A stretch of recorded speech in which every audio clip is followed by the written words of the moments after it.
Bonjour à toutes et tous. Good morning, everyone. Let me speak French. I am very happy to take the floor today. So please use the button on the side for selecting in the language and for selecting the right volume for your interpretation. And the interpreter hope that you can hear her well. If you can just wave, that would be nice.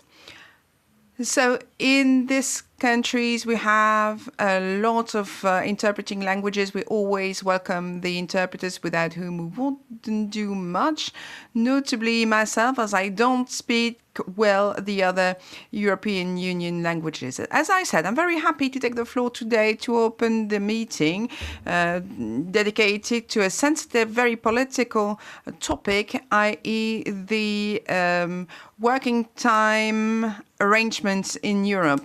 Let me start with what is essential as MEP, member of the Committee of Culture and Education, and also as a citizen. I would like to thank, first of all, the researchers working relentlessly against all odds. Thank you for the quality of your work. Thank you for your patience to discuss with public leaders at a time when facts, scientific methods, and critical doubts are questions. It is necessary more than ever to tell you that policy and science should go together. This link between knowing and decision have to be protected and deepened. We need you.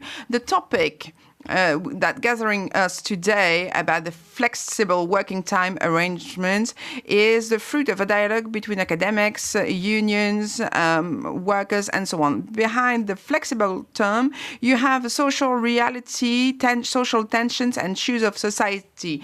The flexible working time arrangement is very often a modern response to the evolution of the labor work. Digital term, expectations between private life and professional lives, adapting working time to the needs of employees breaks with a rigid vision of working time. So on paper, it could be rather seducing, but without a real framework, or with a real framework, we could have a real management of private life and professional life, and you could also alleviate the double sanction of women that mainly those are working chores. It could also be a breath for young parents in order to better arrange their working times or the carers for one of their relatives. This can reduce stress, reinforcing inclusion at work and equality. They are positive experiments and they must be recognized. But we also must take a look at the other side of the medal. And it is important. What many studies show, especially those on which your conference are based, these studies, I said, show that flexibility is suffered. And this is what many workers are telling us, as well as unions. Behind the adaptation objective, it's very often the unilateral power of the employers that is applied, and employees have different working time, variable working time, unplanned one. So the balance between private and professional life is getting more fragile, and flexibility is just a way for capital to be more profitable and to accumulate more and more in a widely manner. In France, there were some flexible working time arrangements. We had a very sad example. I was for 20 years a work inspector before I became an MEP, and I can tell you that it was absolutely impossible to organize serious controls of working times and wages. So flexibility becomes a deregulation tool. That means less control on working time, intensification of the workload, increased pressure on time schedules in the morning, at night, weekends, with a direct impact on family life and on the possibility to commit in the association lives, in citizen life, but also on health at work. physical health and mental health, and could be also prone to accident and accident that can be fatal. What can we say when it comes to mental health about the deconnection, right to deconnection in a hyper-connected world? The unions say that without a clear framework, the digital tool becomes invisible change, working at night, answering your emails during the weekend, answering just in case. This is covered under the term flexibility. The union, and they are right, tell us that flexibility should not be a submission, and adaptability should not be at the prejudice of social justice. In the system in which we are working, flexibility cannot become the rules when it comes to working time arrangement. It has to be framed by law. It is a condition of justice. It must be able to be negotiated collectively. It's not one individual that can negotiate their relation to time and work. It's a collective bargaining with representative unions that are enlightened, informed, with protected representatives that can set a balance. That is the balance, the social balance, and then it must be monitored, following the effect on flexibility, on health, on well-being, on equality between men and women, on career paths, and that's why we need research. We need your work, we need your recommendations. What we have to refuse, that's what I feel, that's what I defend as an MEP within this very building. We must avoid a Europe in which social dumping becomes the standard and where flexibility is key.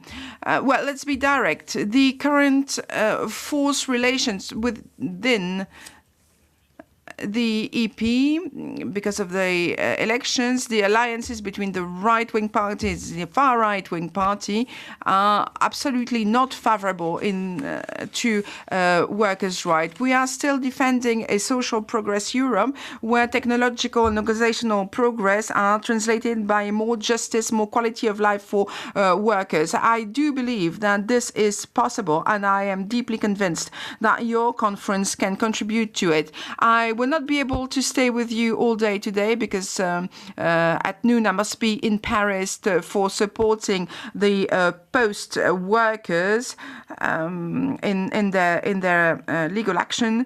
But my colleague here with me will remain with you, and of course you can talk to her. I wish you very fruitful discussions in order to put the human being at the heart, and to make working time an emancipation tool, an empowering tool, and not a submission tool. Thank you very much. Merci à vous. I let you work. Have a nice day in the Parliament, and nice work for your initiative. Thank you. Thank you. Thank you, Eva. Well, thank you so much, Mr. Smith. Thank you so much for coming, everyone. We are very happy to present the final findings of this project in this special place. For us, as you know, it's a special opportunity, and my first words is has been very welcome for us, very useful, and of course, Ms. Zoe, it's her support has been very, very nice for us. I should mention Ignacio Salvado. He is the director of the Opera Office in Brussels. His collaboration has been very, very useful, and we appreciate very much your support in this project. Well, my task here is, present some conclusion. However, I would like to mention at the end of my presentation some questions, because we have today a very nice discussion about a very nice topic, very relevant today, for many employees. Then my task here in this first presentation is to show you some findings. However, you will answer my questions, after the meeting, with every speaker, with every speaker. We try. Well, today we present the INNOVAWORKIng project. This is a European project. And our team, INNOVAWORKING team, is composed by academy from different universities, from different countries, 6 countries, Spain, France, Finland, Ireland, Hungary, and the Netherlands. And we have a team, a mixed team, because our team is composed by trade unions. Trade unions in Spain. We have the most representative trade union in Spain, UGT and Comisiones Obreras, and we appreciate very much their support in this project. In the project, we have a dual approach, because it's true that it's very new working time reduction. However, we also analyze flexible working time arrangement, both of them. Then we think it's interesting, this project and our findings, because we can see a link between both of them. No? It's true that working time reduction is more new. However, it's necessary to rethink a working time arrangement, flexible working time arrangement. In the project, in the research, we analyze cases, innovative cases that work. And in addition, we analyze cases, the failure of some cases. Then we have, news for you, very nice for you, and the negative aspect of this case, no, in some cases. It's interesting, our project, because the idea is analyze the impact of those arrangements on working conditions of employees, health and safety, different working conditions. Our project is based on collective agreement, because, the project is based on the social dialogue. For us, it's very relevant, this kind of regulation. I usually use one definition when I try to explain what is the meaning of a collective agreement in my classes. And I usually mention, well, collective agreement are small laws, but sometimes they include big labor rights. No? Then we try in the research to analyze sector level, but it's difficult to find innovative cases at sectoral level, and most cases are focused on company level.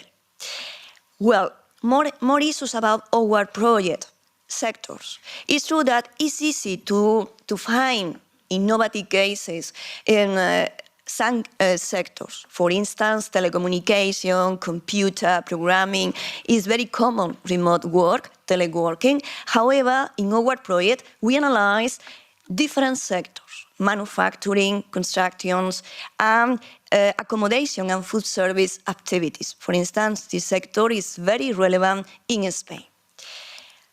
The INNOVAWORKING project has some milestones.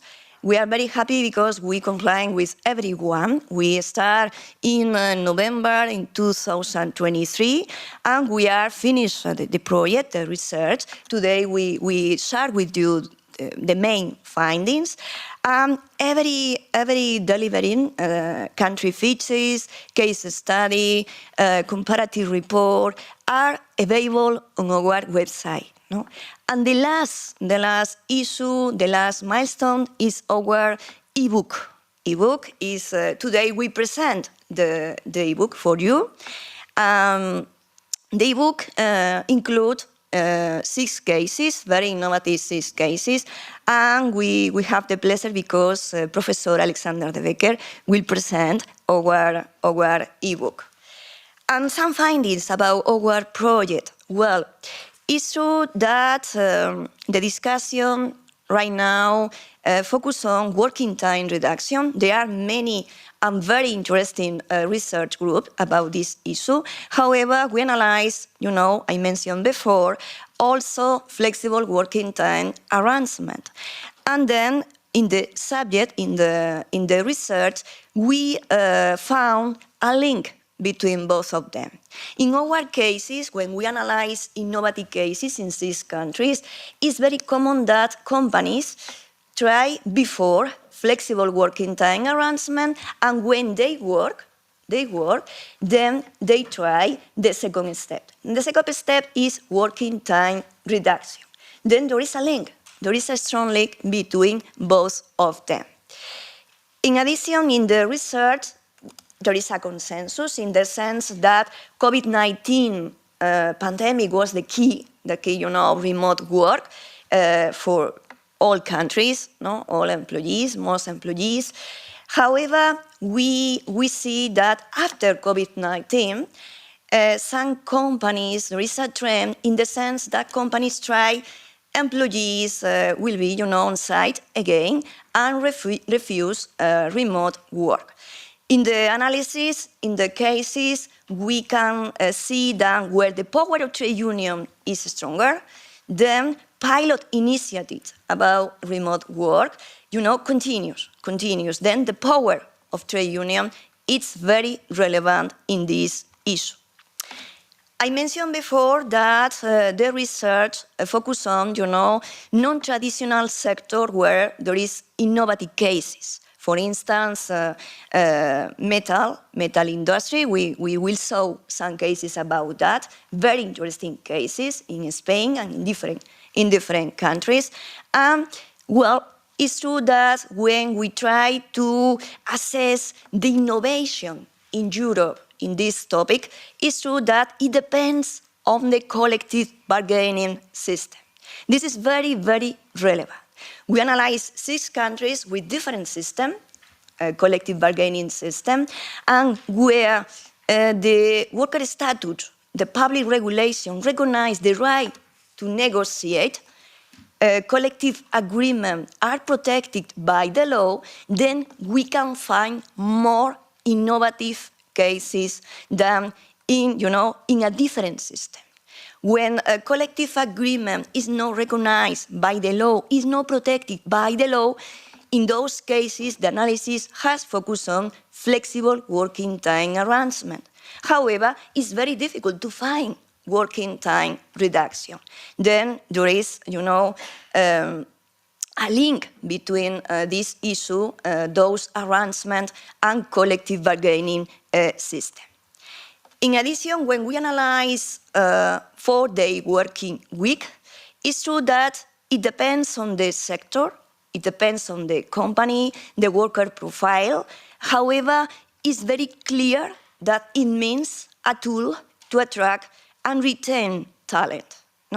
And this is a special issue for some companies. They try to promote those arrangements, working time reduction, flexible working time arrangement, because it's a way to retain the best employees. Even we have found some connection between health and safety and those kind of arrangement. However, it's very clear that those arrangements focus on the organizational power of companies. Then it's necessary the collaboration of companies, because if not, it's the power, it's the traditional power. Then we need companies to implement those kind of arrangements. In the research, we found a bridge between those arrangements and the right to disconnect. We saw that this right is very relevant when companies try to implement those arrangements. It's true that we depend on the technology, high technology, mobile all the time. It means an extension of the working time, and sometimes non-pay, it's free for us. And in the research, we can conclude that the right to disconnect is very, very relevant in this issue. It's true that some countries, for instance, France, the first one, France is the pioneer, and Spain have regulation about that. However, we see that the right to disconnect is not yet, a labor right protected at the European level. And some collective agreement try to negotiate, try to include this right, into the collective agreement. We have some examples in the Netherlands. However, the conclusion, the result is not very good. Some speaker will speak about this issue later. finally, the last slide, or a couple of slides more, we found an ambivalent nature of health and safety. It's true that when some companies implement innovative cases about this issue, well, it means the improvement of mental health for employees, health and safety. However, when companies offer a lot of autonomy for employees, they try to carry out all the objectives, and at the end, it means a risk for him. Then it's necessary to enhance this right, health and safety, and we found some very nice examples in Finland, using, by collective agreement. Then after me, after the lunch, we speaker partners will explain more about those innovative cases and how to implement them. And finally, some final remarks. Today, we hope you find answer about the question: is necessary reduce working hours, promote more flexible working time arrangements? Well, I have my answer. However, I hope you find your answer. But it's very clear in our research that it means some positive effects, attraction of talent, motivation for by business consideration. Then this is a very new thing for some group of companies. And finally, some question for you, for the audience. We hope you find the answer today. What about the levels of innovation in Europe in this issue? What about who promote those arrangement, companies or trade unions? Well, we have some answers about that. What about the degree of collaboration between all levels of collective agreements, sectoral, company policies? There is a very nice collaboration sometimes. And the red question, or one of the red questions for social partners today, what about the organizational difficulties for small companies? How to address them? And the final question, the red color, what is the best way to reduce working hours? Using regulation, public regulation, or using collective agreement, both of them. We have several possibilities, and we hope you enjoy with our today our presentation, our findings, and this is all from my side. And thank you so much for listening to me. Thank you.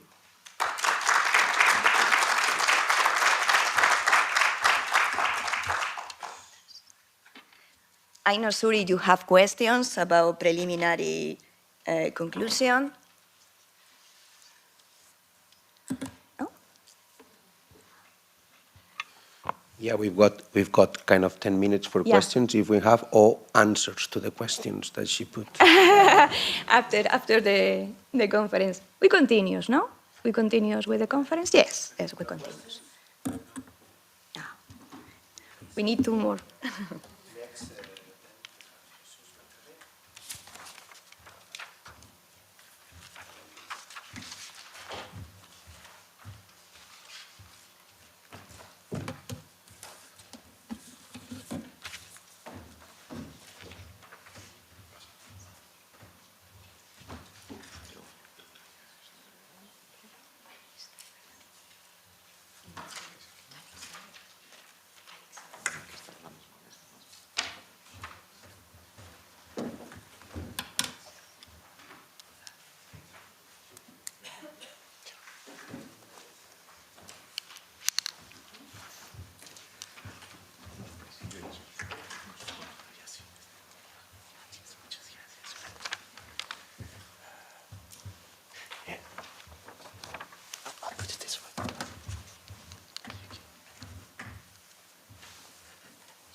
right names, you know. We never know, and you don't know who is who.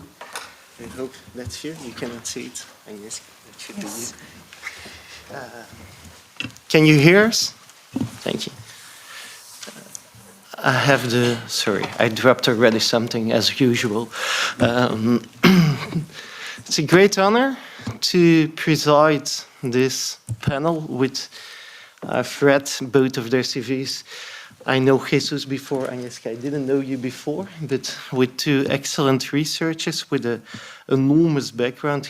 Jesus has a career I really envy, being an academic, taking the lead of so many projects, and in the meantime developing in his hometown and in his home country the law faculty of one of the biggest universities in Spain. So we can only pay tribute to those achievements, but those achievements are not enough, because today he will take also he will speak to you about the issues which he found out of the research, and anyway, it will richen our debate. Agnieszka, you're a researcher at one of the institutions based here, European Trade Union Institute, with an excellent tradition in research, very well known. So without any doubt, every research you have done must be useful for this. I've read parts of what was the outcome. You will be an excellent collaborator of this panel, I'm sure. Now I'll grant the floor to Jesus first. I have to indicate that I have to be quite strict on the time, so I'll grant you both 15 minutes to speak, and then we'll leave the floor to the audience for some questions. Jesus, please. Muchísimas gracias, Alexander. Buenos días a todas y a todos. Un placer. Good morning to everyone. It's a sheer pleasure for me to be here at the European Parliament. It's an honor to be here this morning, where the voice of people is heard. And thank you to everyone who's made this event possible. Thank you to Madam Professor Munoz for her amazing work. Thank you for your professionalism. It's always a great honor working with you. I also want to thank Ignacio Salvado, who has helped us here navigating through this European bubble. I also want to thank Anthony Smith and all the professors of all the universities who have contributed to this project. And you are true friends. I also want to thank the social partners who have made this project possible to carry it forward. And today we are delighted to present it here at this August Assembly, the European Parliament. Thank you also to Alexander, obviously, for this presentation. And it is a pleasure to be here with Agnieszka to talk about working time. I will try to abide by these rules and stick to the 15 minutes speaking time. I think that worrying about time stems from the fact that we human beings, we are time to live. We have a limited time on Earth, and as a consequence, worrying about time makes sense. It's quite reasonable. We need to worry and think about how we distribute time through life. It's also key and has been studied through philosophy. Time is a defining element of structure. If we are worried about time we have to live, well, as a consequence, well, working time is part of this time, and it worries us as well, because working time is time we don't have for ourselves. It's time for someone else. And so one way or another, we are selling this time to someone else. And Professor Alonso Leon talks about it in his theories about time. And yes, it makes sense. We are worried. Working time is a key element nowadays. It is a pivotal issue in all countries throughout Europe. In Spain, we are worried about time, our relationship with time. How should we answer to the new needs in the different, taking into account the different changes that are happening nowadays with the new distribution of time. There are several changes, but here I would like to focus on the changes that are intertwined with IT, with the digitalizations. But there are many changes that go hand in hand. There are also changes related to the work culture. Back in the day, work was the cornerstone of life for people, but today things have evolved, and so the work culture is still key, but things have shifted. Then on another level, there is climate change, and climate change has an impact on several elements, and this year, congresses have focused on that as well, and there are other topics as well. And so IT obviously is pivotal here. Technology and time haven't always gone hand in hand. There has been a certain kind of variation when machinery arrived, and in 1850, all human beings would spend more or less 60% of their time for work, but things have evolved, and since then, there has been some kind of reaction throughout the last century, and we all have read The Right to Laziness from 1860 has shown that people have tried to find answers vis-à-vis time and technological evolutions, because this time should lead to more well-being. And so this question has been accompanying us for quite some time now. And a few years later, Keynes has mentioned in the 1930s at a conference in Madrid on the future of our grandchildren that, in 2030, according to him, we would work 3 hours, up to 3 hours a day and 15 hours top per week. But those prophecies, actually seem to be at the opposite of what we are going through today. Back in the day, we imagined that technology would have an impact, but we imagined that working time would evolve naturally a certain way. But, we can see that today things are very different from what we had imagined. And as a consequence, all the institutions related to work need to think about this. We have this new production system. There are productivist organisms that are working 24/7. And today we also have AI, we have robotization, we have the development of big data, the Internet of Things, ITC, and other ways of producing. And the fact is that the reality of working time, needs to take into account these new realities that are intertwined with these transformative changes. These new ways of producing are organisms that are living and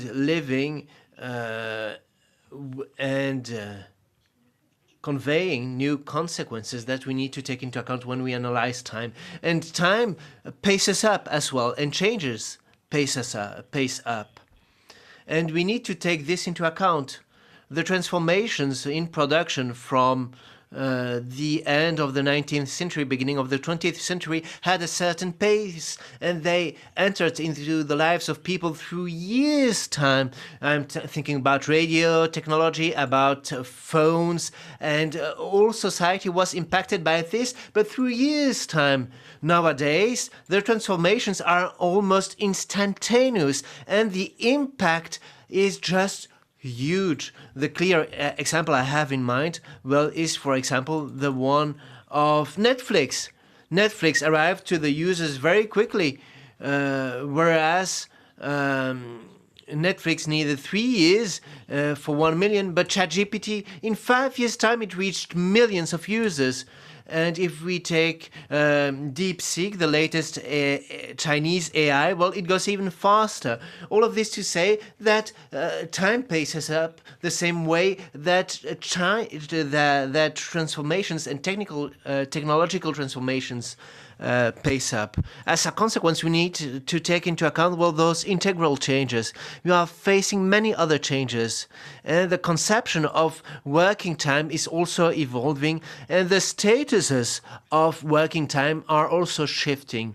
The legal framework for working time is evolving, and day after day, as Anna has said, well, the right to not having working time, pauses, breaks are key. And this work, which is an integral right and an integral framework, needs to be taken into account. And the legal framework of tomorrow will be the one of work and of not working at the same time, because both will go hand in hand. And we will need some kind of legal safeguard to make sure that there is health, physical and psychological health at work and outside of work as well. So how should we rethink all of this? How should we rethink time? What is being done? Well, I think there are many fields to explore. I don't have much time, and so I won't dig into details, but here you have some key elements. First, there is the auto-management of working time and the control on this auto-management. This is essential to me. There is a certain trend to individualize time management. We can see this, namely with some frameworks related to remote work. We see there is this management by the remote worker himself, themselves. And so we also need to rethink part-time working. There is this digital technological transformation of work, and as a consequence, well, today part-time working worries because there is sub-employment, because in some countries, namely in Spain, well, people work part-time because they cannot do any other way, and as a consequence we need to take into account the new realities when we talk about these elements. When we talk about the regulation of work and remote work, but we need to bear in mind the fact that the regulating frameworks are anchored in the past. And for tomorrow, we need to take into account the new realities. In Spain, the legal framework says that it is possible to reorganize the use per industries, or because of some extraordinary consequences, the working time, but today with the digital control systems we have for work time, we need to reshuffle everything and to think about, well, the legal frameworks and how all of this needs to be reorganized, bearing in mind the different tools. We need an integral tool and an integral development of working activities. I also think that we need to think about AI, how to use it also for time management. AI tools and can become a new field for time management and for business management as well. And we need control systems that are developed consciously in that sense. Then the work through platforms is extremely interesting as well, because platform work is nothing exceptional anymore. This will be a fundamental model tomorrow. And as a consequence, we need to focus on regulating working time through platforms. This is an essential topic we will have to focus on. Then, another point is more and more important to several companies. The times that can be picked, if you wish. Workers should have an envelope of hours they have dedicated to work, and so some people are talking about 4 days, 4 hours long days, but we need to think deeply about the new realities. And in conclusion, today, well, we are facing demographic changes, and time will have an impact. I don't know if we've thought things thoroughly, but working time, the changes of shifts might happen through life as well, depending on the age of workers. And youngers may have to work longer, and so we should need maybe some kind of circularity, people working more at one point and then less, depending on the life cycle of people, of workers. Because, well, our life expectancy is becoming longer and longer, fortunately. And finally, in conclusion, as my comrade Professor Dudley has said, well, has said about, well, different algorithms, we need a collaborative time management, working time management. I think that IT implies the voice of social partners, implies exchanges, implies looking for joint solutions. Time management, hand in hand, is essential. It's a cornerstone, I say. And all voices need to be heard: the state, the social partners, the trade unions, the voices of business and entrepreneurs. We are facing a challenge, and as a consequence, since we have this magnitude ahead of us, we need to work hand in hand, integrated in an integrated manner. It is true. There is a huge debate nowadays on sharing work time, on reducing work time on a daily basis. But I think we need to think about the forest behind the tree. If work time is a pie, well, this pie is fluctuating, becoming smaller and bigger, depending on different criteria, namely productivity.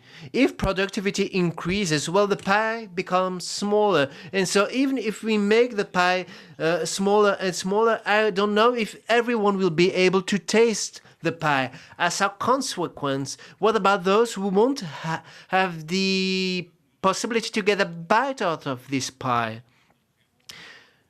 How can we manage these situations? These are essential questions, and I am intimately convinced that digital transformation should allow for more social cohesion and not fragmentation. This is the essential challenge to me.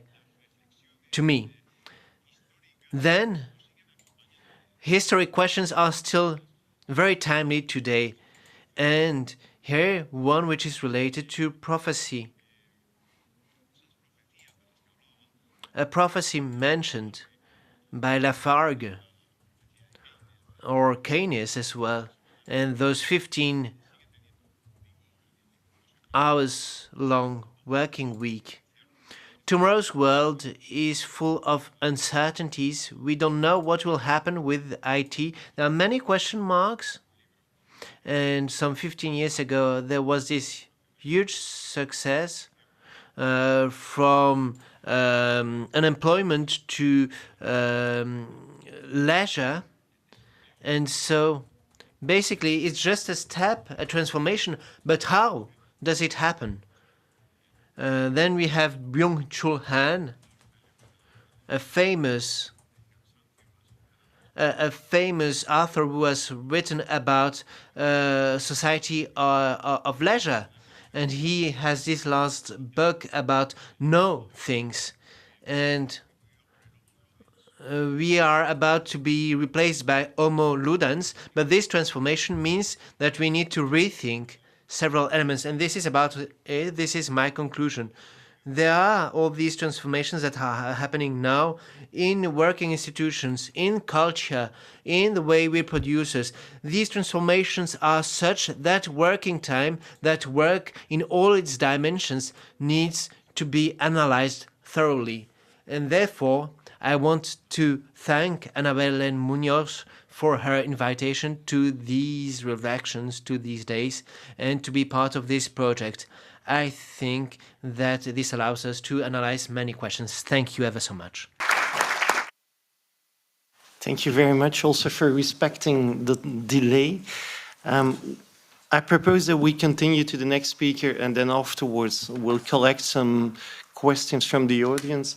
Agnieszka, you have prepared your speech. You have 15 minutes as the other speakers. I grant you the floor.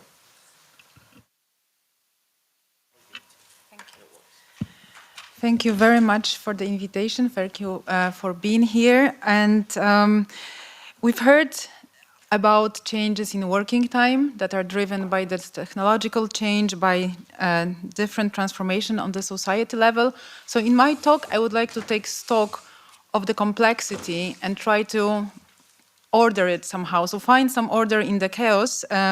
Hopefully there will be some. And the reason is that if we want to try to find effective responses and solutions to what is happening now, we really need to understand what are the underlying dynamics in working time, in the work organization, and then devise the strategies that actually target the problems so that we don't risk overlooking some of the emerging dynamics that may lead to future changes in working time and affect workers.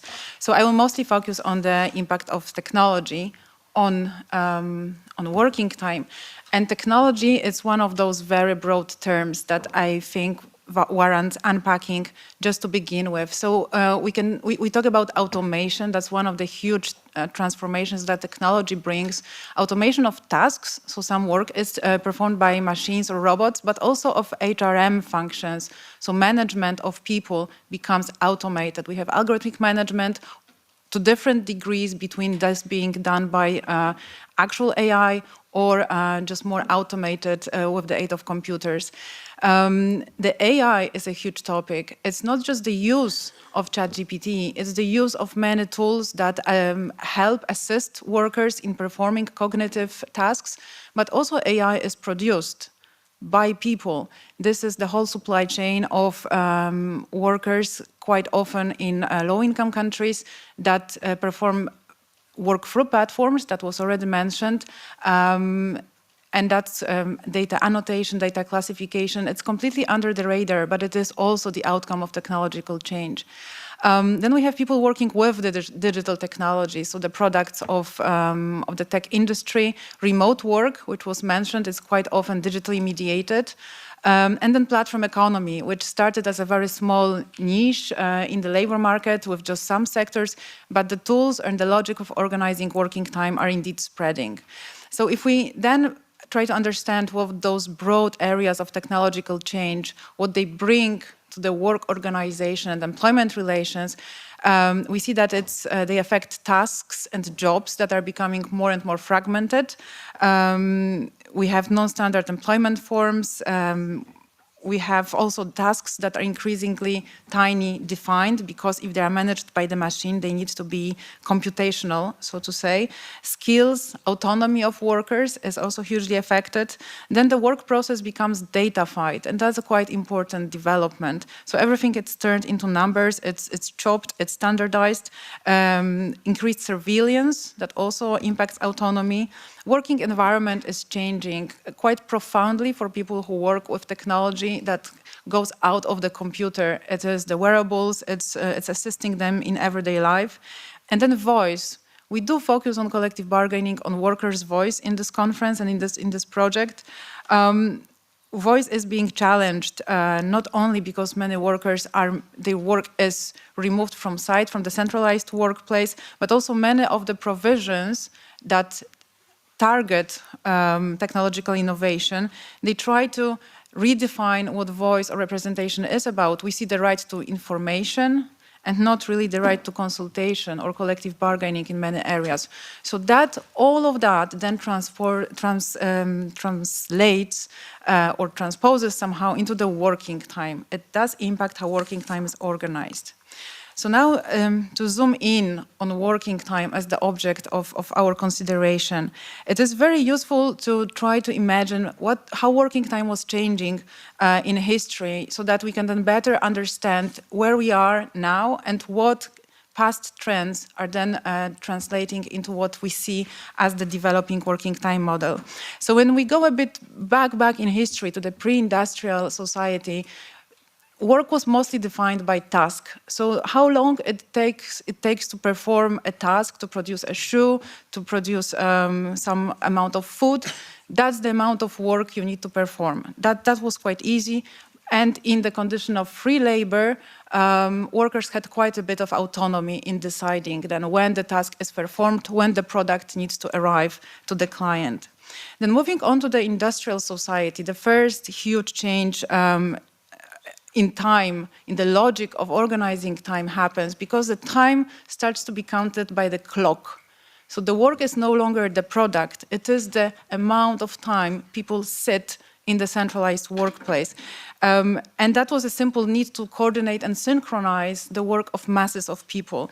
It was much harder to synchronize craftsmen by telling them, okay, perform this small task. It was much easier to say, okay, you sit here from 8 until, well, that was changing. At some point it was until, let's say, 5 p.m.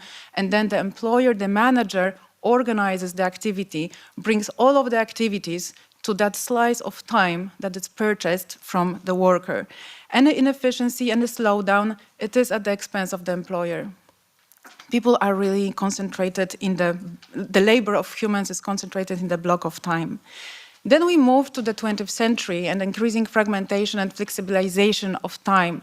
We see the departure from the concept of continuous standard blocks of time as the currency, as the contractual exchange between workers and employers.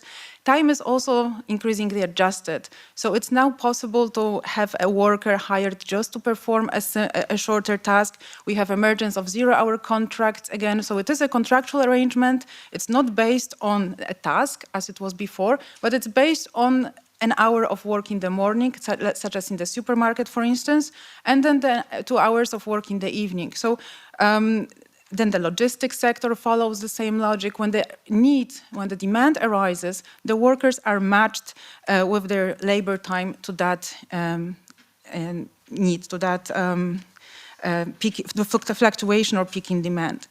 And in this context, we see the emergence of the digitally mediated or algorithmically managed work. So the technological change, I would say it's not the next step. It's really unfolding, drawing on all the elements that we saw in the history of development of working time. It is, on one hand, again, just to group it, it's quite complex what is happening with working time, but the two tendencies I would see as prevailing. On one hand, this is the fragmentation, the last step that I saw on steroids. So the working time is atomized, is punctuated, is just chopped much more because algorithmic management or automated management makes it possible to simply compute and organize increasingly small units. So the optimization in this sense can go much farther than it was when the zero-hour contract was planned by the shop floor manager, for instance. Also, the transaction costs decrease, such as in the platform economy, so people can be really hired on very unstable fissured contracts, and the management of that is just possible thanks to technological platforms. But on the other hand, the parallel process is the extension of availability. We heard the intuitions when we talk about the blurring of boundaries, when we talk about right to disconnect. So the notion of actually we spend much more time at work is something that I think we share, and that surfaces in a lot of research. Because if we want workers, well, not we, it's a figurative we, the economy wants workers to perform those scattered activities, somehow those workers need to be there, they need to be available, and the easiest picture I can offer you is the food delivery worker waiting for the order. So the orders come in those very short intervals, they are quite tiny, low paid, but the worker needs to be there to wait and be available to pick them up. So what does that mean for working time reduction? On one hand, we see that the optimization, the matching, the chopping of time leads to shorter working time. But on the other hand, workers spend much more time being available for work. I think I don't have time to go into much detail into the processes that lead to those two dynamics, but I think it's worth emphasizing that this is, so the fragmentation of tasks is also happening by excluding, so excluding many activities from paid labor. So the time between tasks can be shortened. You can think of Amazon warehouse workers who are timed when they go to the toilet. So again, technology and surveillance make it much easier to just really optimize the allocation of time and tasks across workers.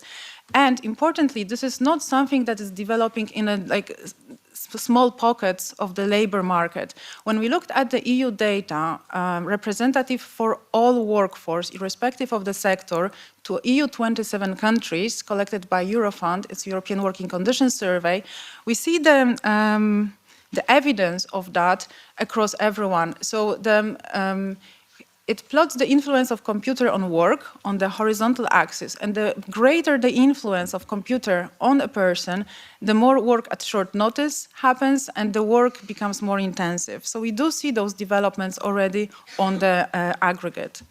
Now the second dynamic which I mentioned, which is the extension of availability, it's happening because digitalization puts pressure on workers, and it puts it through various channels. I think they are key for understanding as the next step for then devising regulation.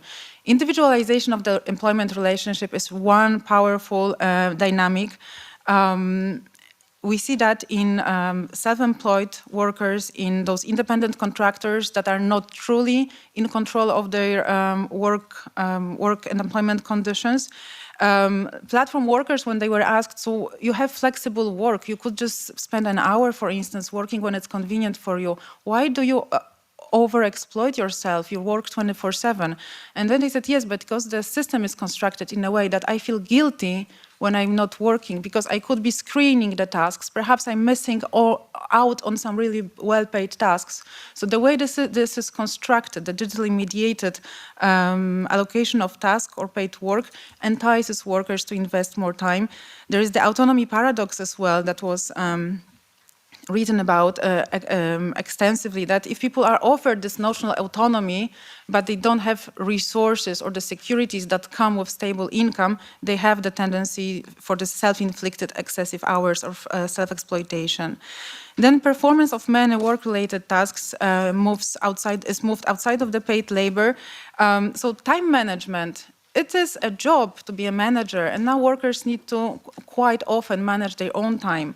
Health and safety management is also very often put on workers. That's also a bit the intuition in the Platform Work Directive. So the worker needs to then assess themselves if the conditions are hazardous or endangering the safety of the person. That used to be a separate job. Now it's moved on one worker.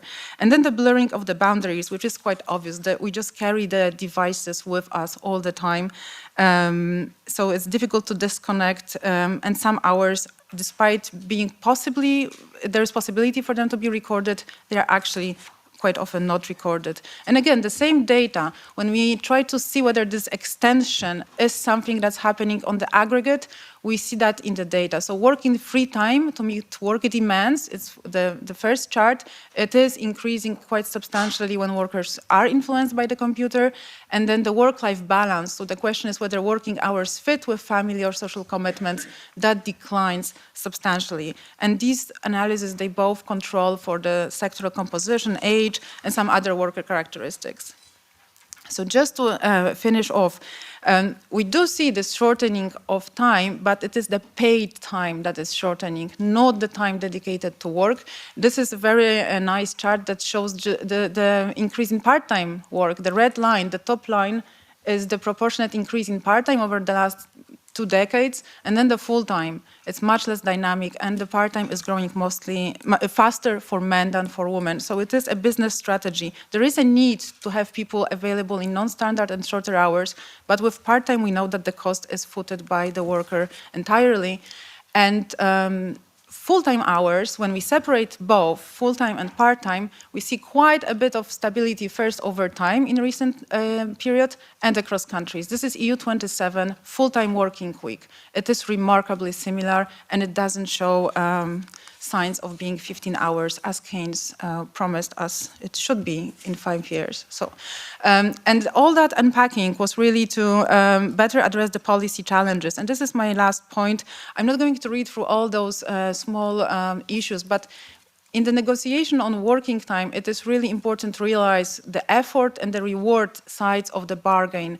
And the effort is not really just the number of hours. So it's not really counting, is it 8 per day, is it 7? But when bargaining on working time, regulating working time, we need to also be aware what is the number of tasks people perform, pace of work, whether breaks are removed or not, what about ergonomic issues, scheduling, unpaid overtime, or whether, for instance, people, if the working time is shortened but the activity is not reduced, whether people need to use leave days, personal leave days, to then just recover from this really intense pace. And that leads us to much more informed policy decisions, or much more targeted, sorry, I think that's the better word.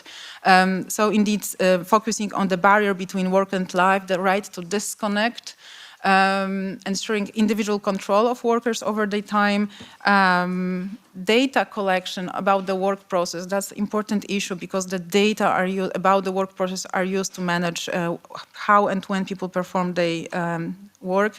Granularity of working time. In Belgian legislation, there is this provision that you cannot, as an employer, purchase time of shorter than, I think, 3 hours.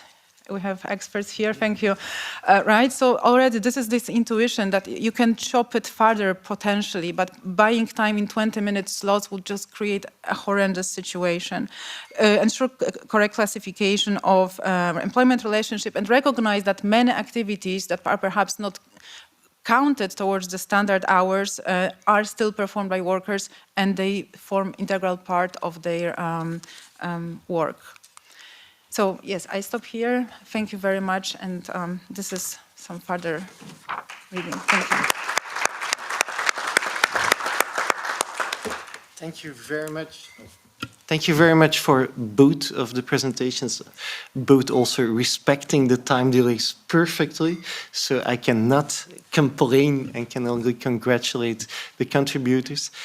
I'll leave the floor to you and whether you want to address some questions, queries, which you might have after this interesting and sometimes provocative presentations.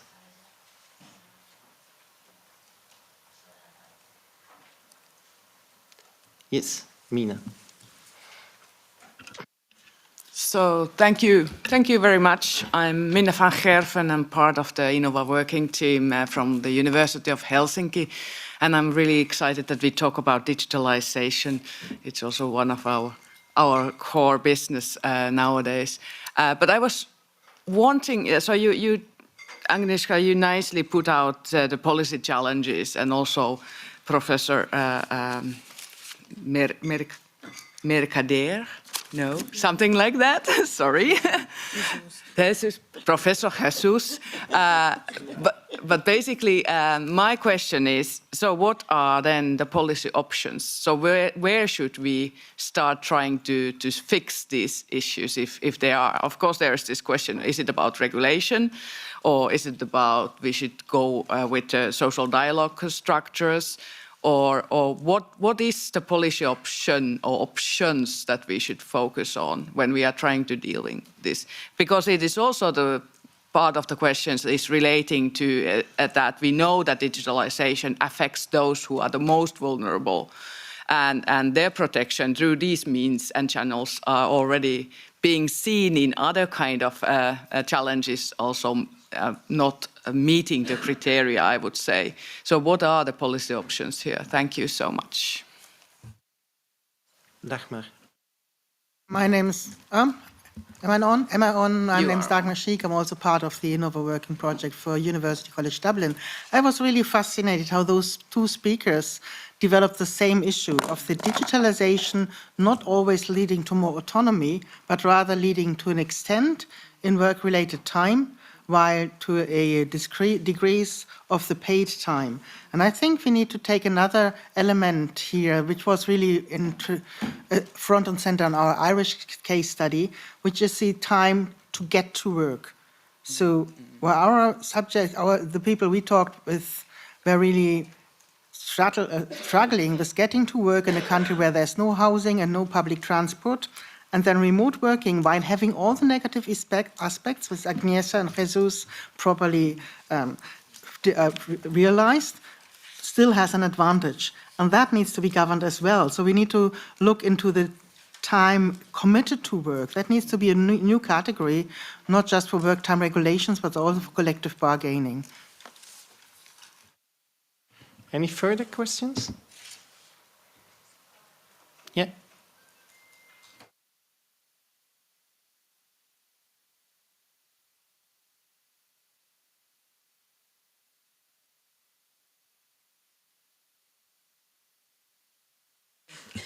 Now is it working? Okay, thank you.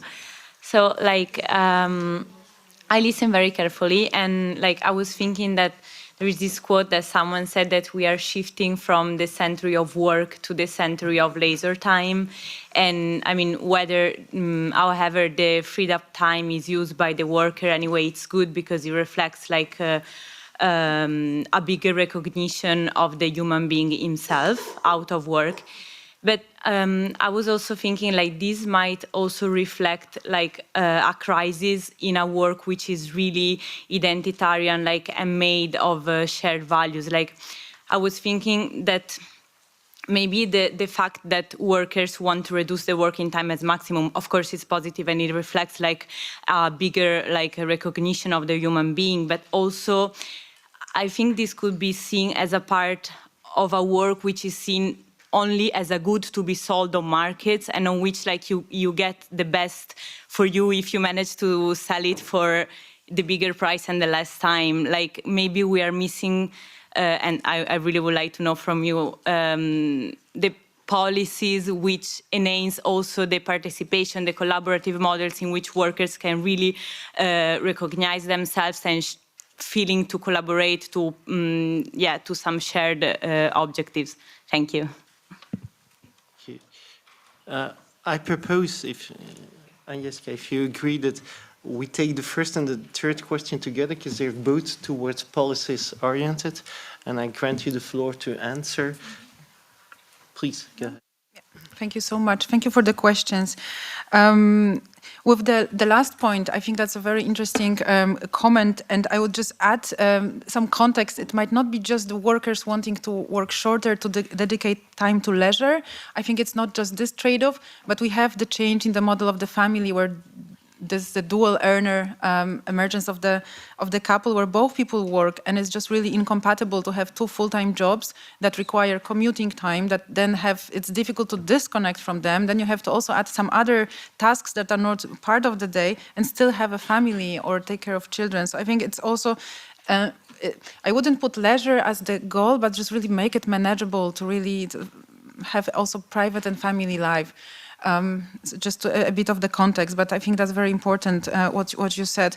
And then the question, so where are the policy options? That's a very good question. It's $1 million question. And I think I wanted to make the point that it's not just focusing on the duration of the time and hoping that everything will be solved. It's very important, but it should be accompanied by measures such as, indeed, the right to disconnect, the increasing autonomy of workers, the self-determination, which collective bargaining and social dialogue are really instrumental in achieving, so that the workers have the say. It's not done top-down with the disregard for how the tasks are organized or allocated.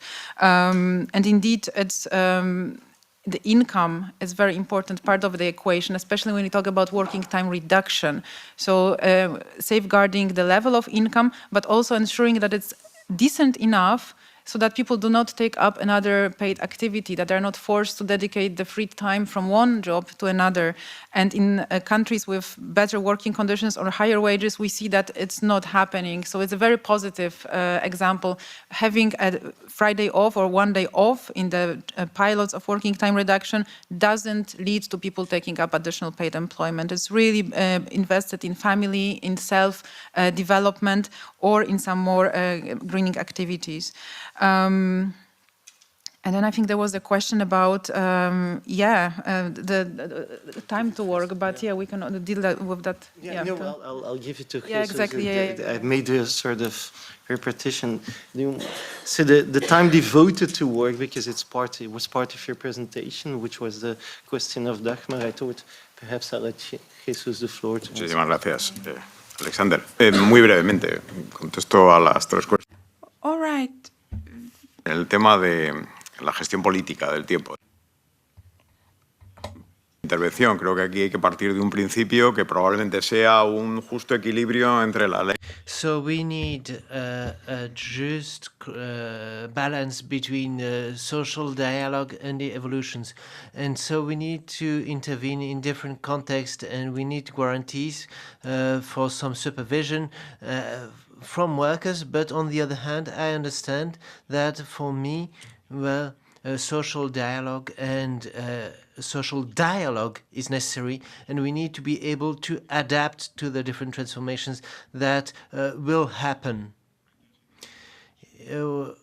Everything that has been said here has been extremely interesting, namely everything related to the time we need to commute, because commuting is also time used for work indirectly. It's time we use for work, and so qualifying this time is necessary as well, because commuting is also time dedicated to work. And the EU interprets this a certain way. And I think that we will need to continue working and thinking about this, namely in Spain. And commuting time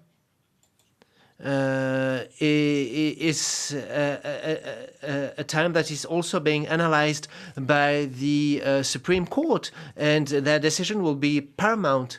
Then there is an issue of a market for working time that seems to emerge, and this could be extremely interesting as well. I think that this is interesting but worrying as well. I think that Professor Agnieszka, during her presentation, she said it about platform workers. And this reminds me of what we've said about the Congress in Spain this year, because Professor Aguirre mentioned it, and there is the issue of auto self-exploitation. And sometimes, indeed, there is exploitation, but also sometimes self-exploitation when people are so tired. And so on the labor market, the state tends to provide a certain legal framework, but we need to think beyond it, because there are also external factors that need to be taken into account. And this is it for me. And unfortunately, this session, I think it was of great value, and I think both of the presenters. May I just take the floor to grant you a question which is in my mind since months and months, and which I just want to share with you because you're all into labor law. It's, if we're speaking, and I didn't see it, is about the right to deconnection, shouldn't we, from a health and safety point, also not take into account that we should prevent people to become addicted to these digital issues? We all look the entire time to our phones and to our computers, and we all get addicted. And I think it's also a part which should be mentioned and which might lead to further research. I'm sorry that I took the floor just to grant this idea, and I step back now. Thank you very much for your attention.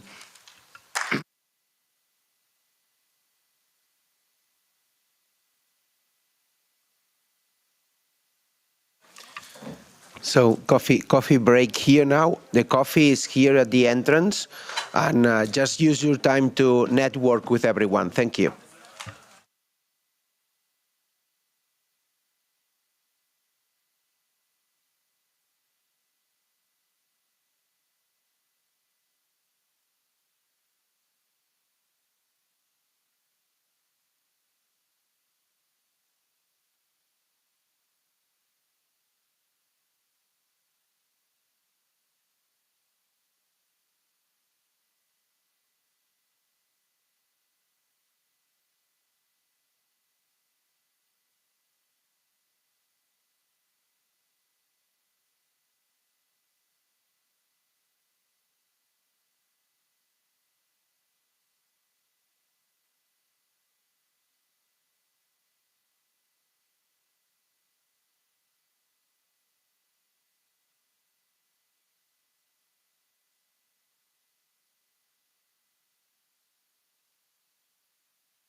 I can't. And if I cannot take it. Okay. It goes back to the floor. Okay.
We're going to take a group picture. If you could please come here, all of you.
Good morning. Good morning. Okay. Nice sound. Yes. Okay. I want to thank, in the first place, the organizers for organizing this conference. It's a brilliant conference, especially to my colleague Ana Belén Muñoz. I also want to thank all the other colleagues in the project. I think we have done a very good. You have done a very good job. I'm not included in this. Congratulations. And thank you, everybody, for attending also. We have a very special session now in this conference, which is the opinion of the protagonists of labor relations, social partners. So we have a good representation here of business associations to my left and trade unions to my right. And I think we have representatives from the main Spanish business organizations, COE, which is mainly big companies, and CEPIME, which is mainly small and medium-sized companies. And then we have representation from the main Spanish trade unions, UGT and Comisiones Obreras, and a representation from the European Trade Union Congress, ETUC. So I think social partners are well represented here in this table, and I'm looking forward to a great discussion in which we don't have much time. That's true, because we only have 15 minutes for 5 people, so 10 minutes each, more or less. But we have some time for questions from the audience at the last 5-10 minutes of this hour. And we have structured this discussion around a number of questions. So my first question, and I think that maybe unions can take this first question first, is where is the social demand for the reduction in working hours? So for instance, in terms of demographics, does it come mainly from young people, from older people, from high salary earners, from low salary earners? was that demand.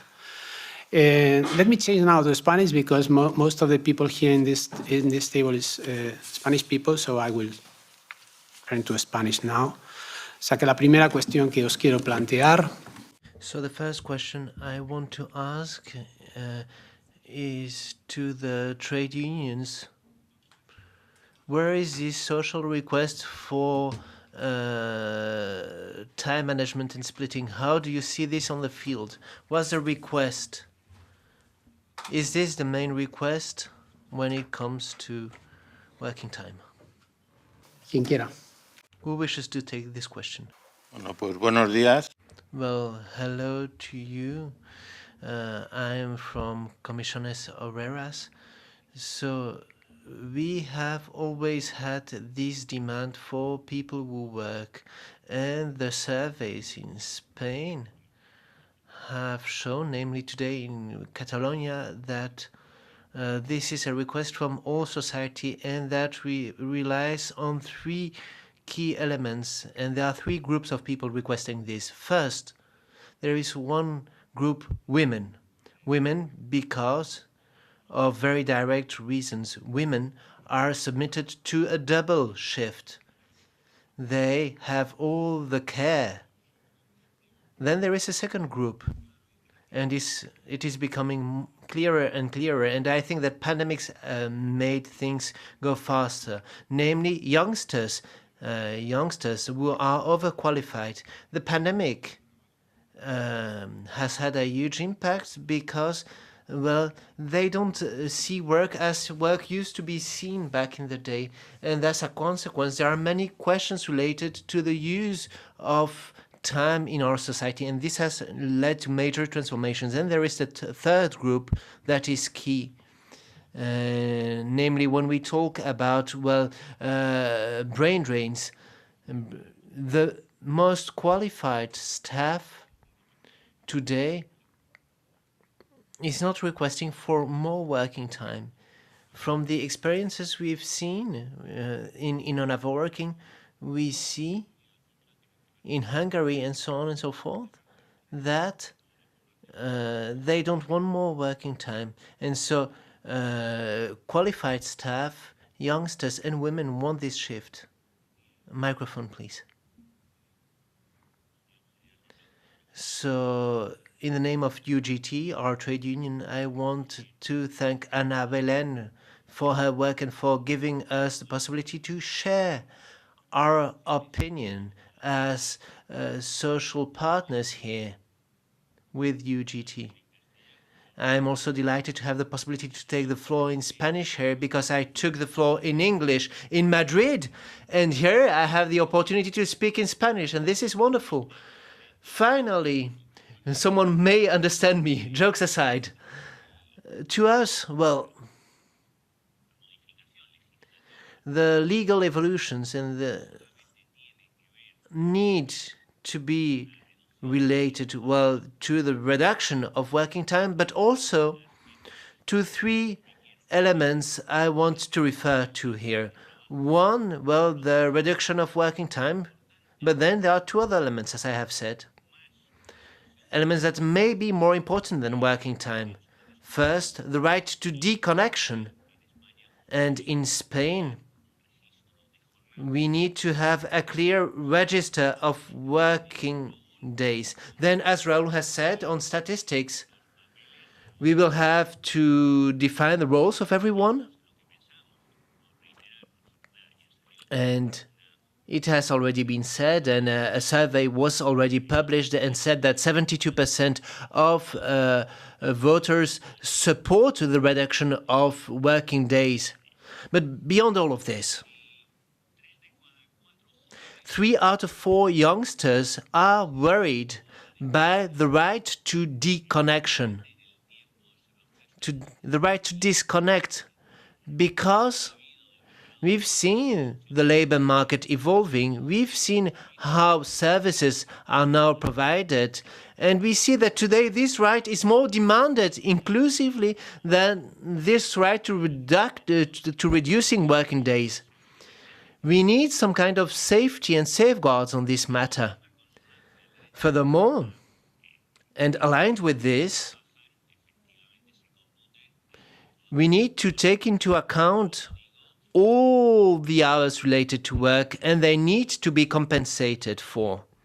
When we talk about Spain, this is essential. It is unacceptable to see in Spain, for example, to have 6 million extra overtime every week, out of which 3 millions are not paid for and do not contribute to, the national budget through taxes. And we need to do something there. No one likes to work for free. 100% of workers want to be compensated for what they do. And on this matter, I'm convinced that we can agree on several elements, namely with the employers and their organizations. I am convinced that on these two matters, the matter of reducing working time, there we may have more debates, but on these two other matters, i.e. The right to disconnect and then registering correctly and loyally all the working hours, there we can agree and find pathways forward. Much. Yes, indeed, we are noticing the same thing as my trade union colleagues already talked about. And looking at collective agreements and different demographics groups, indeed, what we can see is that working time, it's the second most, after, of course, the wages, the most frequent provision that we are addressing in collective bargaining agreements. So the trade unions, the employers, they do care about working time because indeed, it is a relevant topic for all different groups of workers because, of course, it's related to work-life balance. It's related to reducing stress. It's related, of course, to having equal access to time. It's related to family obligations, care for learning, but also it's related to the ability to engage in society beyond work as well. So what we are noticing is that, among the demographics, for sure, it's young people. Young people who are nowadays more flexible and who are not willing to sacrifice their well-being anymore to be overworked, to face this stress. And what we're seeing now is that it's a lot of young people who are facing burnout already at the age of 30, which is very worrying, of course, not only for their mental health, but for the whole labor market. If we're having a labor market where you can face burnout at the age of 30 already, I think that we as a whole society should be very worried. So it's for sure young people who are having this demand, who wants to have more healthy balance in life. Then we also see that, yes, also in low-paid workers, they are also asking for shorter working hours.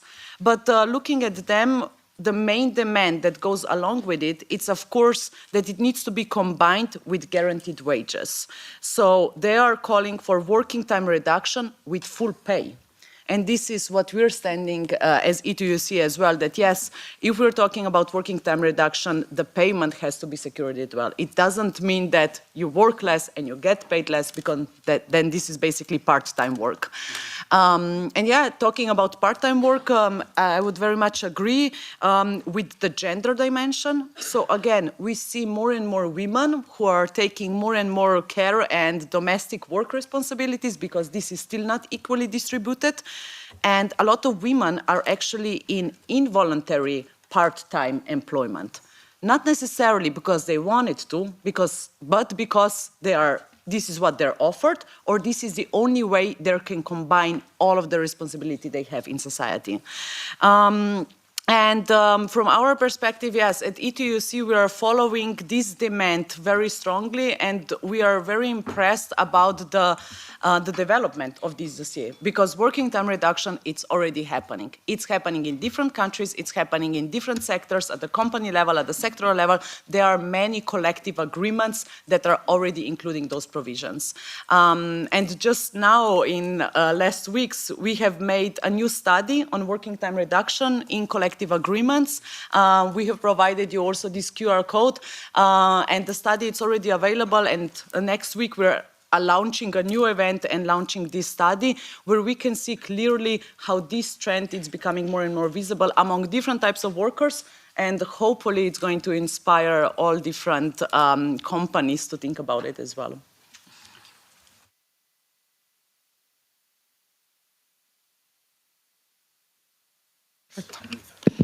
Bueno, en primer lugar, muchísimas gracias. So first of all, thank you very much for this invitation. I'm delighted to be here, and thank you for this initiative. Thank you to INNOVAWORKING for this amazing project. We think that there is no such request to reduce below 37.5 hours in Spain.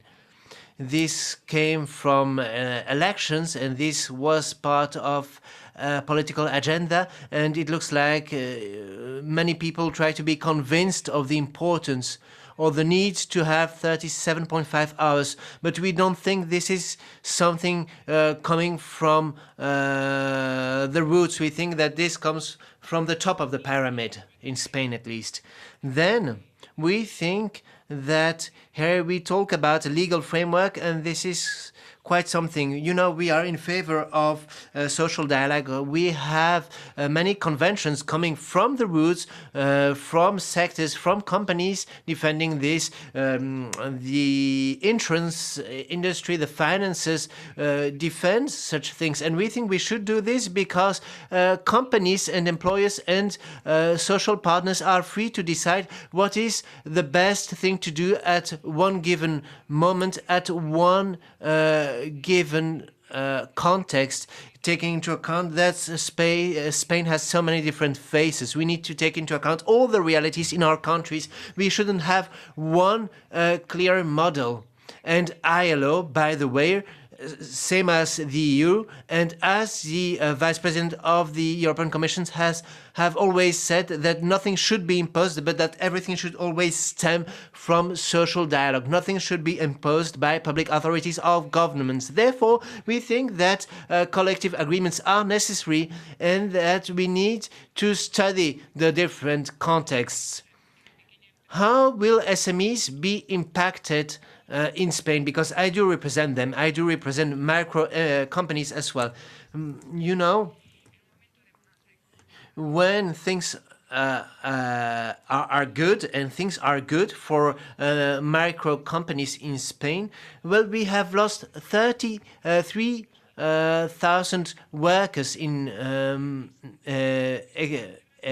micro companies, while huge companies have gained over 300,000 workers. You know, Spain is a huge country, and we think it is important to try to save those micro companies who are at the core of some industries, and we cannot have a magic wand that would try to impose a monolithic solution, a norm stemming from the government that would leave many behind and that would worsen the situation for so many of them. The last study from the Bank of Spain has shown that many are suffering losses, and we think that such measures would lead to many increased costs, and this would be an extremely negative impact. And then when it comes to women, and I am a woman, allow me to say that the solution go through co-responsibility. I think that here in the end the issue we are facing is that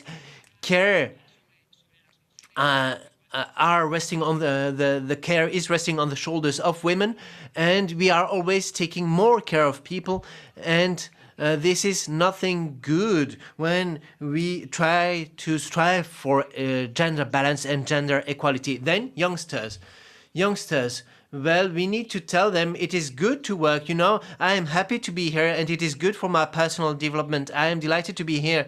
I don't think this is anything bad. I think this makes me very happy to be here with you. This is an opportunity for personal growth, and we need to share this message with the youngsters, because through activity, to professional activities, through work, we can empower ourselves, we can flourish and find happiness. You know, I am delighted by my work. It makes me happy.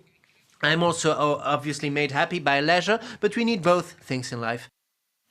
Pues gracias, Paco. Thank you, Paco. First of all, again, I want to thank Belen for this amazing project. Jesus, it's a pleasure to be here with you. Hats off to you.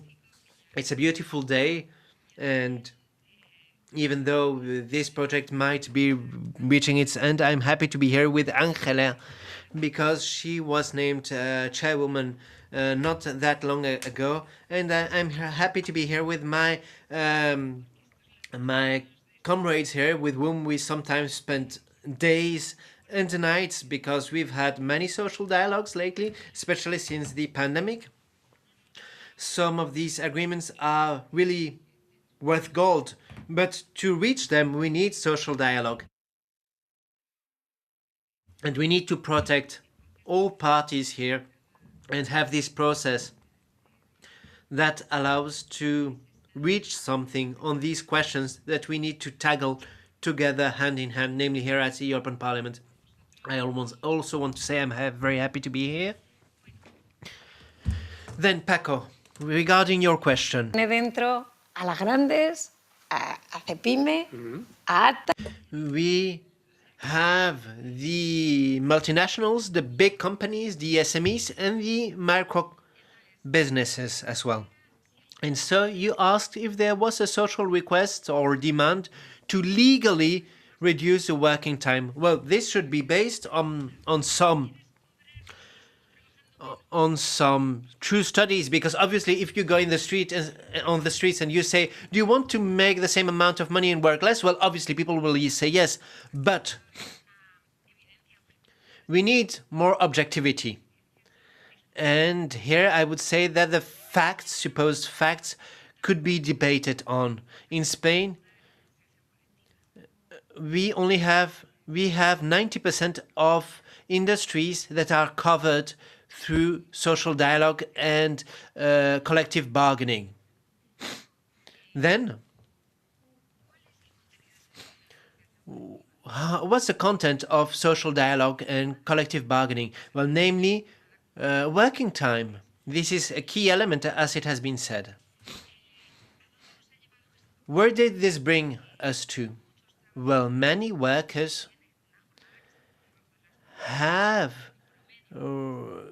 under 40 hours a week. An average is below 38.5. I'm not talking about real working time, because in Spain we have a major issue on this matter for several reasons. And the real working time is around 34 hours.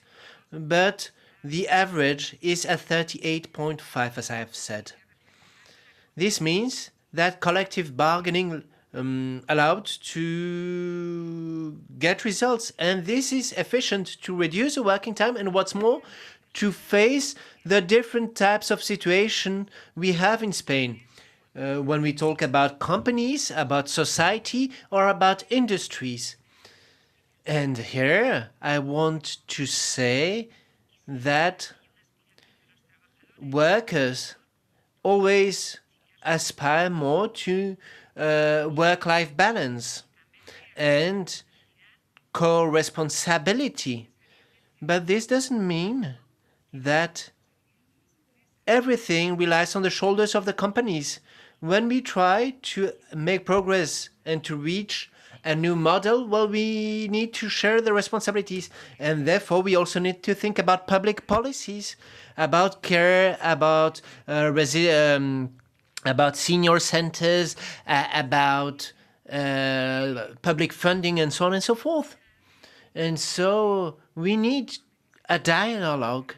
We need to share the burden and responsibilities with the social partners and with the states. So it's putting things too simply to try to tackle everything through a law imposed by the state. This doesn't take into account the economic and financial circumstances. We have many unemployed as well, and productivity is below European standards. Therefore, I think that the impact of a legal reduction should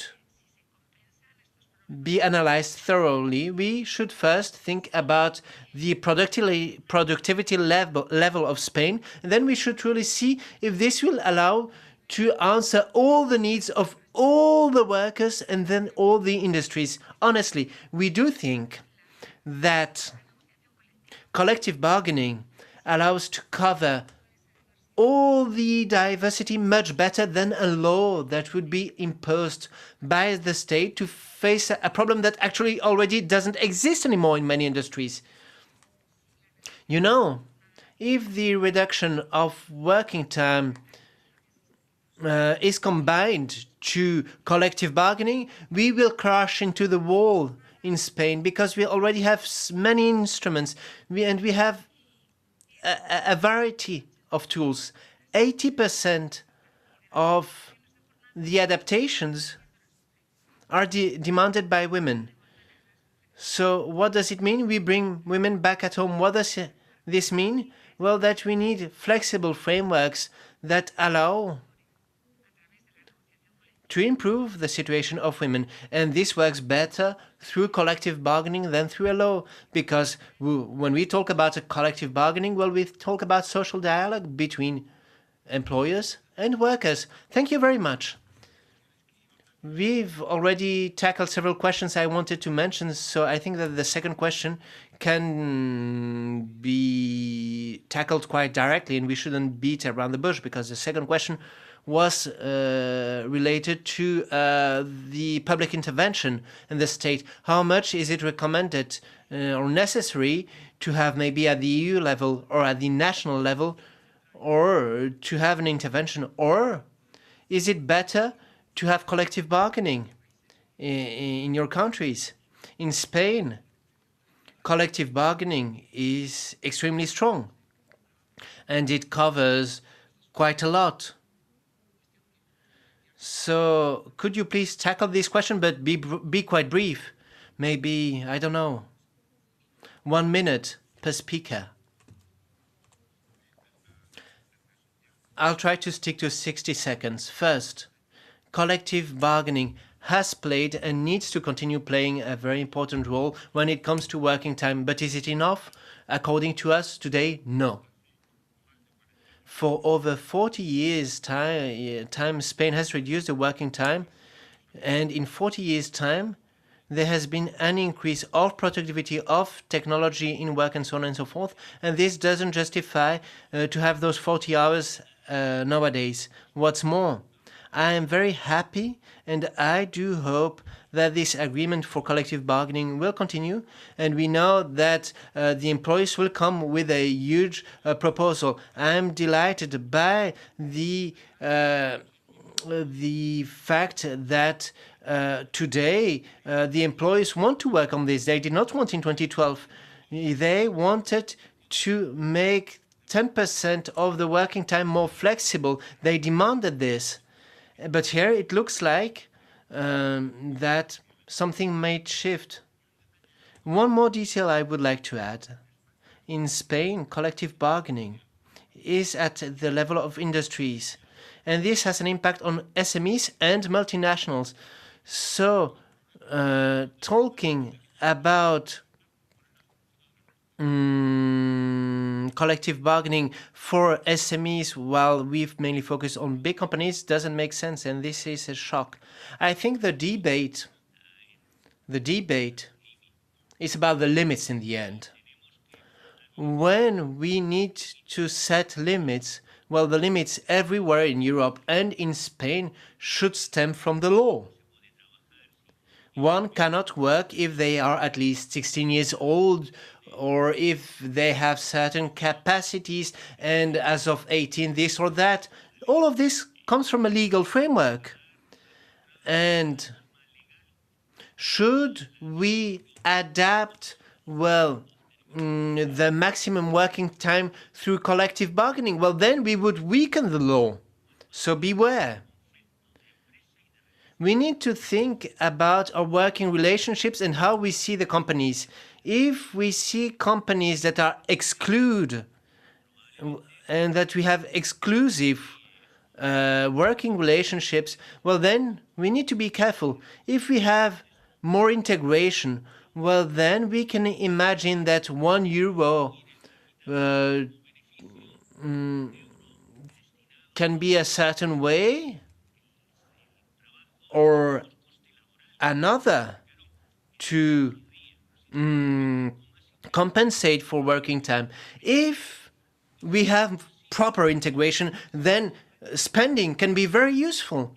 You know, in Spain, when we talk about working time, well, in 40 years' time, in some industries, in some companies, in some provinces, huge progresses have been achieved, and in some none at all. And this has nothing to do nor with the industries, nor with the size of the company, nor, well, with the provinces.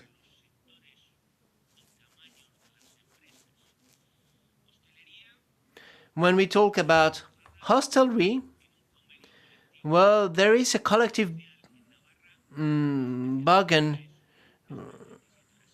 in Navarra from 1973 for many. Then trade. In the vast country, there is also a collective bargaining on 37.5 hours. And when we talk about the steel industry, there are over 1,800 collective bargainings. For offices, 1,700 collective bargainings in Navarre. In 1824 in Madrid. For steel, 1,700 in Ibusqua. For small and multinational. Then, farming, agriculture, whenever ever you can have 37.5 hours, well, 1,715 collective bargaining in Guadalajara. Cleaning, 1,704. And Zamora, Valencia, and elsewhere, many as well.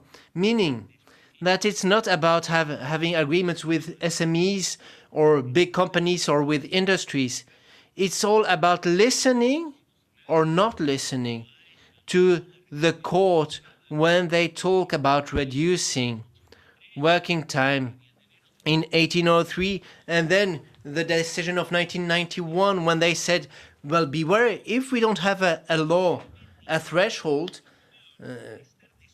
well, then these inequalities will be marked by huge question marks. And so we need thresholds, and thresholds are only possible through law. We cannot just set limits through collective bargaining.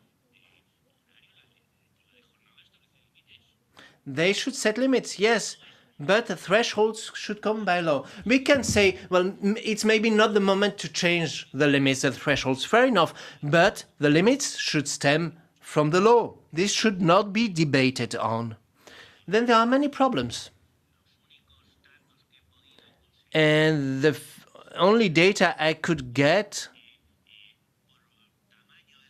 depending on the size of the companies, comes from the Bank of Spain. We have observatories on the companies, and it's very interesting, but it's not split the same way. The split per size only comes from the Bank of Spain, and it says that the margins on sales have increased by 11% for SMEs, 20% for big companies, average 24%. So then I also analyzed the distribution of workers. Under 50 person, 6.7 million workers. In companies over 50 person, over 10 million workers. Then there is another issue. How do we want to protect? Obviously, we want to protect the freelance workers. It looks like there are many, and it looks like it's good, and we say it's bad when craftsmen and freelance are disappearing. But anything can reach saturation. But having so many, and the country where you have the most freelancers is India with 55.8%. There are many, and they represent a huge share. And the US has only 6% freelancers amongst the most advanced country, and what's the country we want to look like the most, the US or India?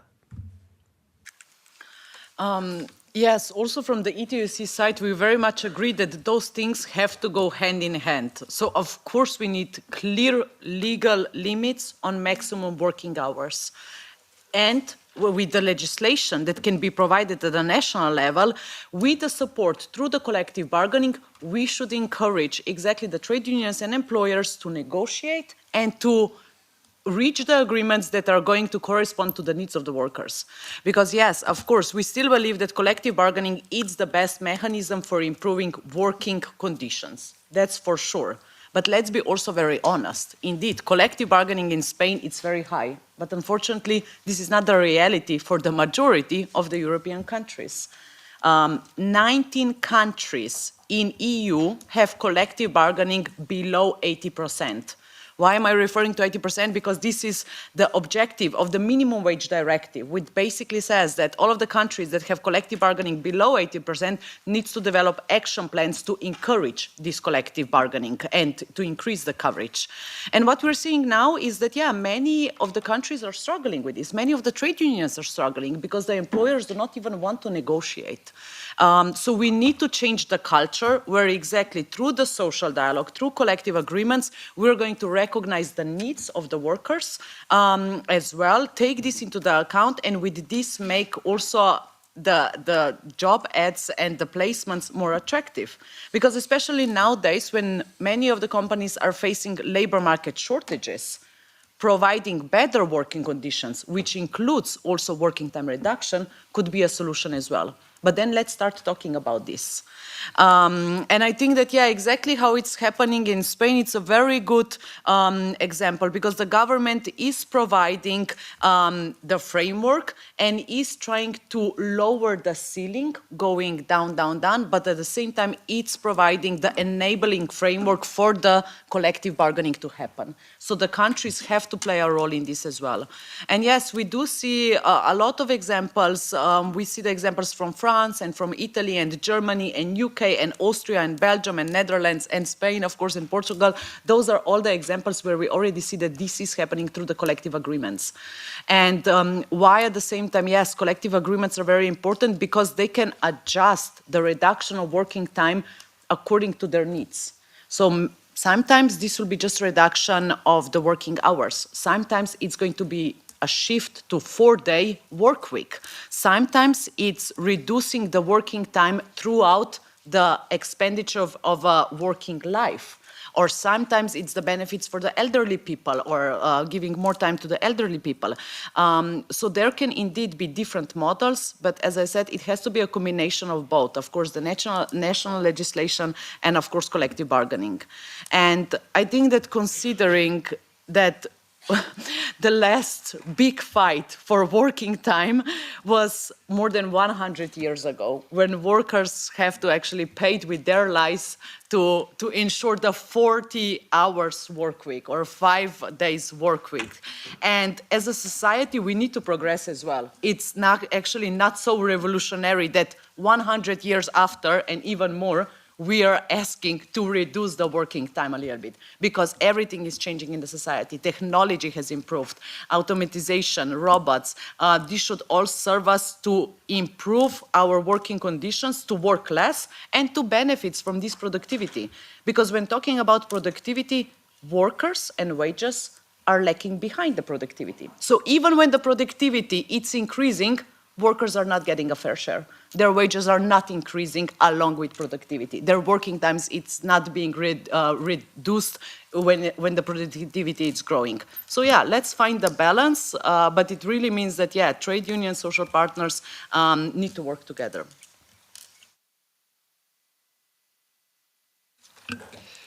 Bueno, pues yo creo que nuestra respuesta es muy clara.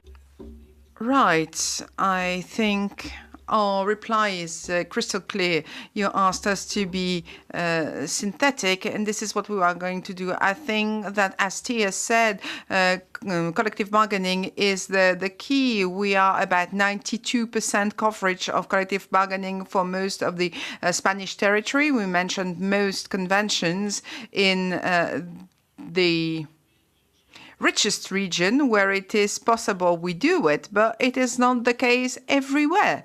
In all territories or in all sectors, there is no homogeneity. So that means that there are discrepancies. We need to take into account the requests of the workers. And as Tia said, very well so, we have a problem. There is a lack of professionals. That means that you need to keep on negotiating with workers and taking into account their needs. We believe that collective bargaining is of the essence, and it is promoted by the EU as well as the ILO. When we are talking about illegal standards, that is reducing the coverage of collective bargaining, you can call that whatever you like, but that is not good. Collective bargaining may lose its meaning. So why should we sit down and negotiate when the government made its decision? When we have a good model, it's very risky to stop with a system that is working well, because if we want to regulate relationship between workers and corporations, it's very complicated and might be a problem because collective bargaining. So we are asking the speaker to speak a bit slower for the interpreters. Thank you very much. Well, the question was a very concrete one. If we can use a general law, general framework, or anything else, indeed, it is the country's own sovereignty. And the EU can do nothing about it. The reform is in the workers' statutes and in the constitutions as well. It is very clear that this is something that is mentioned in collective negotiations. I think, and that was very clear. We are not against reducing the working day or the working time, but we are challenging, we are questioning how you can do so, because there are discrepancies. It does not meet the needs for flexibility for workers, neither to the heterogeneity of sectors when there is a lot of changes, transition, digital transition, ecological transition, and so on and so forth. Or in a complex geopolitical background, all companies since the pandemic have gone through a lot of changes and modifications of all kinds. So we believe that you always need to take into account collective negotiation. Otherwise, you take a risk that is not good for our country. Something was said earlier, which I believe is very important. If you reduce the working day while there are collective negotiations, or when the union signs a minimum wage in 2025 that allows to increase the average net salary, and also with compensation and absorption concepts. These are two initiatives that jeopardize the collective bargaining. Because we know that it is key for collective bargaining, and it represents a 6% increase of wage. If you add up to that the automatization of the increase of minimum wage, we are touching upon issues that are dealt with through collective bargaining. So we believe It's not the right way to go. The right way is collective bargaining. We should not touch this collective bargaining, and we are insisting on the fact that we need a longer deadline so that collective bargaining can lead to the working time reduction. But we don't think we should go through a legal way. Raúl is always insisting, I'm sure he's teasing us. The reform in 2012, it was not agreed by the Employers Association, while in 2020 it was the case. We had a more stable, more inclusive labor market henceforth, and we are very satisfied, I must say, with the macroeconomic data, and with this reduction of working day is a problem. One of you said that the difference was not so high. It was not a question of small, medium, or large companies. But yes, it is, in fact, a question of the size of corporations, of enterprises, because it affects everybody, but it all depends on the hours included in the collective bargaining. It depends whether you are at 1,800 or 1,700. 37.5 hours a week is 1,700. So if you are a micro enterprise, you have less flexibility too.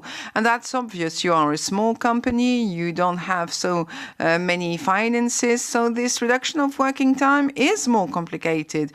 On the other hand, if you are a company working for the public sector in Spain, you cannot cascade down the increase of wages and cotization to the state. So that becomes very complicated as well. Many companies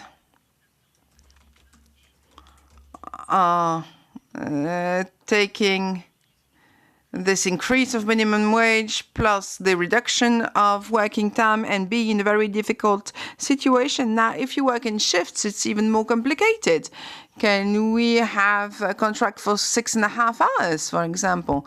It will depend on the number of part-time workers that you have in your enterprise. I'm thinking of McDonald's or that kind of chains. I mean, you have SMEs, but you also have large companies, and they have a lot of part-time workers. They have a lot of students, for example. So what shall we do with these? They will have no additional time. All that must be added up. So there is a huge heterogeneity, and working time reduction, if it is generalized, will have a very different impact. It depends on the size of the company, but also on other criteria. Moreover, we have a shortage of some talents in some sectors, like in transport sectors. Transport of goods or transport of passengers. We have a shortage of workers. Where can we find them? Or can we find them overnight? Another sector is sector of care. There is a lack of 400,000 workers. What shall we do? The objective is to professionalize cares in order to avoid an effect that could be described as having an impact on women. So working time reduction has economic and social items in it, also productivity and profitability items that must be taken into account during the debate. And you need, of course, to make a good impact assessment of that frame. Thank you very much. We had two other issues to talk about, but yes, these topics are very important indeed. And we are many around the table to have something to say. I would like to ask another question. You can choose one or two topics. You don't need to talk about all these topics at the same time. Indeed, working time reduction has an economic impact. It also has an organizational impact, that's for sure. So you can talk about that if you like. And labor shortage. We have touched upon that. And that is very visible in different sectors. So how can we address this working time reduction issue in the light of this labor shortage? So these are the topics I might put on the table. Well, let's go on the same order. Very, very briefly. On these topics. There is something Fernando said earlier in the union project and agreement. You need to take into account the registry. 2 million extra hours per week are not paid or compensated, plus digital disconnection. That is a right, as much as working time reduction. We may agree on one part, maybe not on the other. Second point, the economic impact. When we talked about the minimum wage increase, there were talks of disasters, catastrophes, and in some speeches you could even hear people say that these are theories. Then these theories are proven wrong and you need to find a new theory. We think that in some collective bargaining,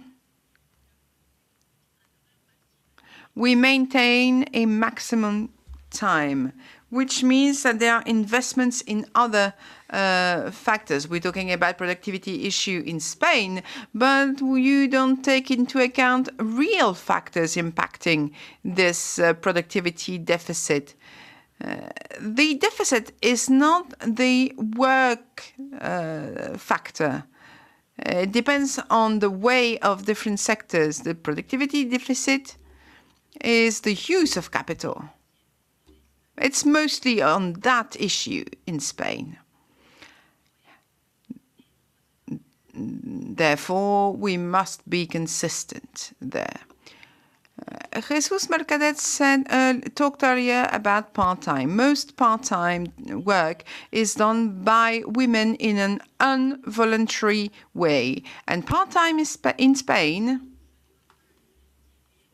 I do not have to justify as a company why I hire part-time, because I can use extra time paid the same way. That is the reality today in Spain. Without transposing directive of previsible conditions that would give way to other possibilities. Now, when it comes to part-time, I think it should be maybe the pillar for the next reform in Spain. There is another point when it comes to workers' shortage, labor shortage. The major issue with this shortage that we are talking about in Spain is not based on statistics. There are sectors, and Rosa said that there are still some demand for work in good transportation sector. In Soria, there is a lack of drivers because they have a cheap collective bargaining. When you apply the Barcelona collective bargaining, there's no problem. And Spain will be faced with a lack of workers also if it doesn't solve the access to housing issue, especially for seasonal workers. Indeed, if you get a wage but you don't earn enough to pay for a room when you have to work in Mallorca or any other place. It's completely pointless. You need to take into account all aspects, all costs, and all benefits. Let me try to fill what, to complete rather what Raoul said. In order to quiet down a little bit, we are talking about a modification that happened 40 years ago. And indeed, we did improve things. But then we need to insist on collective bargaining. And if we do that with law, no problem. The Constitutional Court worked on this issue and accepted it. There are some topics on which I agree. We could see that we can be entitled to 7.5 hours, whatever the sector, whatever the size of the company. There is no problem. Now, what is true is that in Guadalajara, the collective bargaining is at 1,715, while in Cuenca it's 1,824, diminishing for over 100 hours means a lot. So probably the landing must be some kind of flexible. We need to review some things. We need to adjust. Going from Cuenca to Guadalajara, it's not very complicated, but from 1,824 hours to 1,715 hours, it is complicated, and I agree with that. I also agree on the fact that administration should set the example. If we are talking about an integration concept of companies where we are all the same, and this can be dedicated to the capital or to the wages, where the administration, if it has to reduce the working time of the public sector,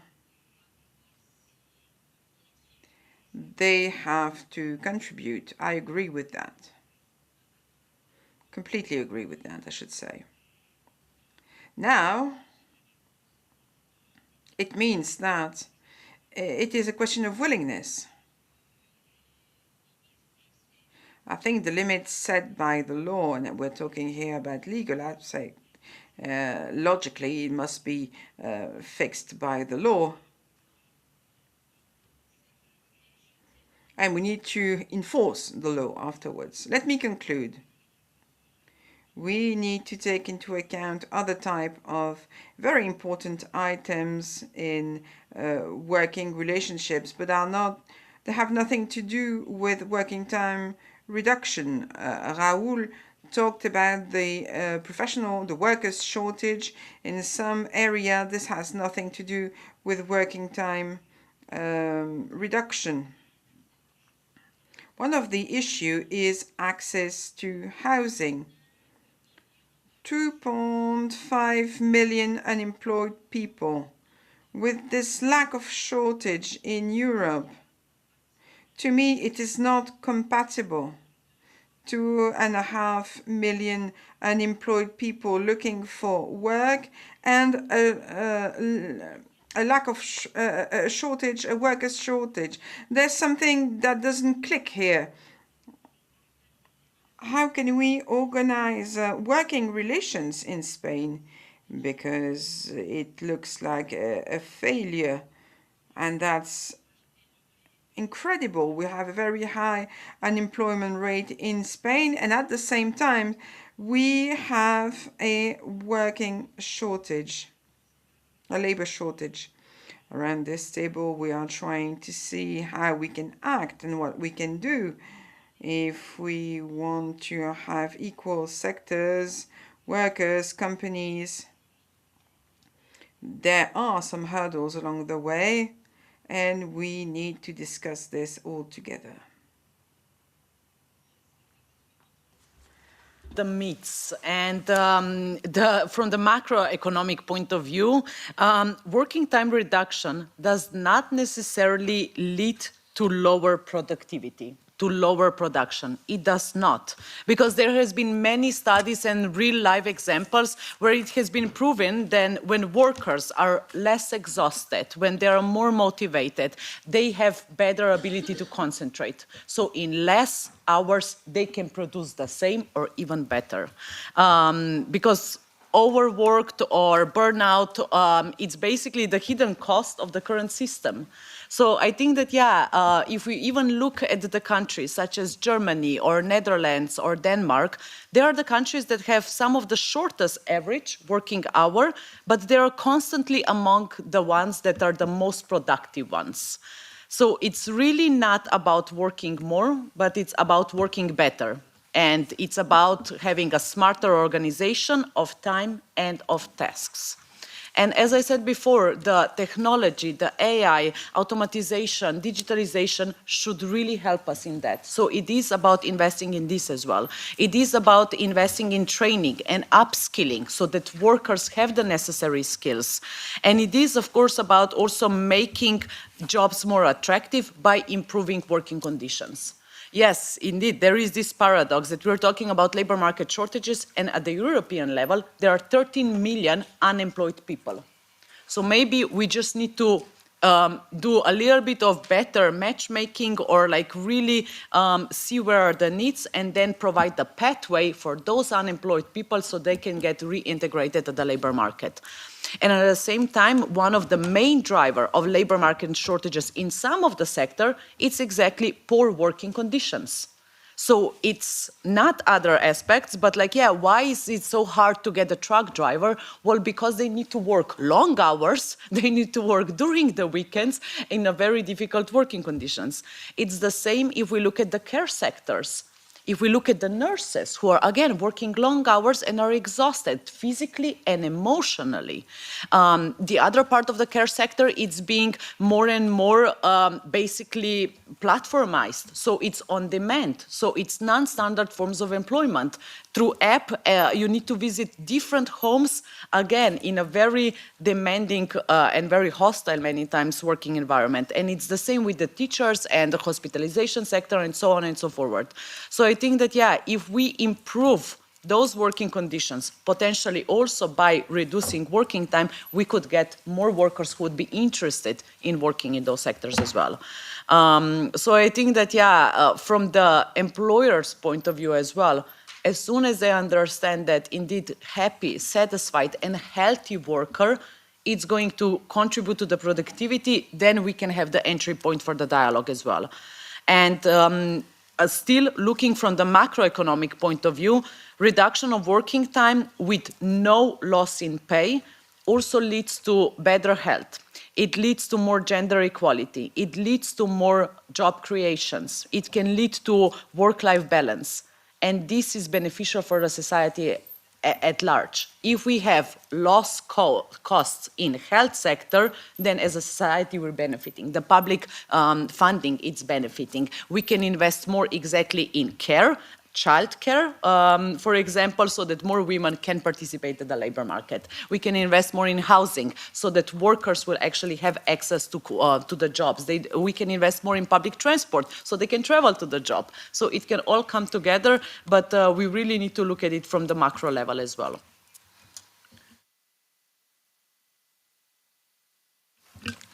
Bueno, yo voy a ser muy breve porque además me tengo que marchar, o sea que ya pido disculpas porque voy a salir rápido, que tengo que coger un vuelo de vuelta. Varias cosas. Well, I will be brief because I have to leave. I have a flight to catch. When it comes to labor, 44.8% of companies in Spain have a labor shortage. That means that Spanish companies cannot find workers, whatever the territories, whatever the sector. And there are many areas in Spain where you have no housing issues. We are talking about reducing working time with high wages, but you cannot find any workers, whatever the sector is. there is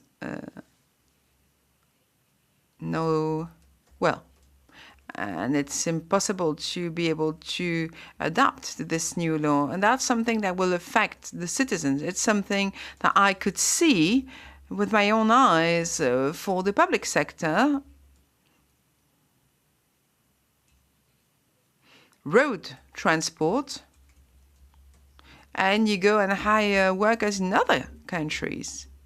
If this law is adopted, it will be impossible to maintain the contracts for goods transport on road. Let me this 10% cost increase will affect all workers, whatever the sector. And in Spain, 37% of Spanish companies are exporters. So that means that exportations will be also impacted because they will be less competitive than smaller companies, those counting only 1 or 2 workers, will open for a lesser time. They will have less advice, less anything. What happens? What will happen? What will happen is that these hours are done by self-employed people. Maybe you don't want self-employed people or micro companies because that will be the case with that reform. We're talking about over 48 hours a week. In France, it's 55% of self-workers are working a lot. So we all deserve the balanced development, because you cannot have first-tier and second-tier citizens in Spain. Self-employed workers work more than 48 hours a week for 38% of the cases. And those companies with 1 or 2 workers, with a little shop, for example, they will keep the same thing. They will not find anybody for working half an hour a day. They will have to work this extra half hour a day. So I believe it is very important to go through collective bargaining, because we have very low productivity in Spain, below the European average. Our companies are very small. We have, on average, a company with 4 workers. And you have to think about this type of companies when you take that type of measures, because it's the very high majority of companies in Spain. And you have 10 companies appearing every day. Maybe you do not want small companies, but many companies start small, then they grow. If you have no small companies, you will never have a large one. And this policy will suppress that kind of thing, because if you work 50 and 60 hours a week just to get your wage, nobody will want to create their company. I think it's a major risk.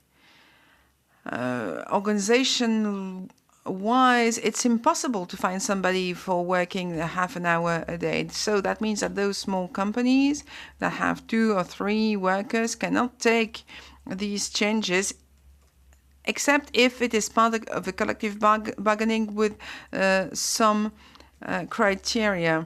The examples that were given for Guadalajara and Cuenca are very different from what was said, but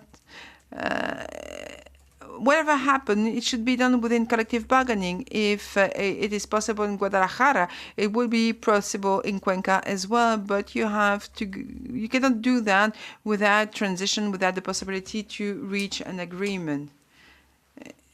This is what I want to say for small companies, and now I need to fly away. Bueno, pues como queríamos dejar un ratito de debate con el público. Since we wanted to have a tiny debate with the public, I just want to say a few things as a conclusion. A conclusion not of the roundtable, but a conclusion for me. because, well, what has been said here, according to Fernando, is that we need a legal framework to set thresholds, but no.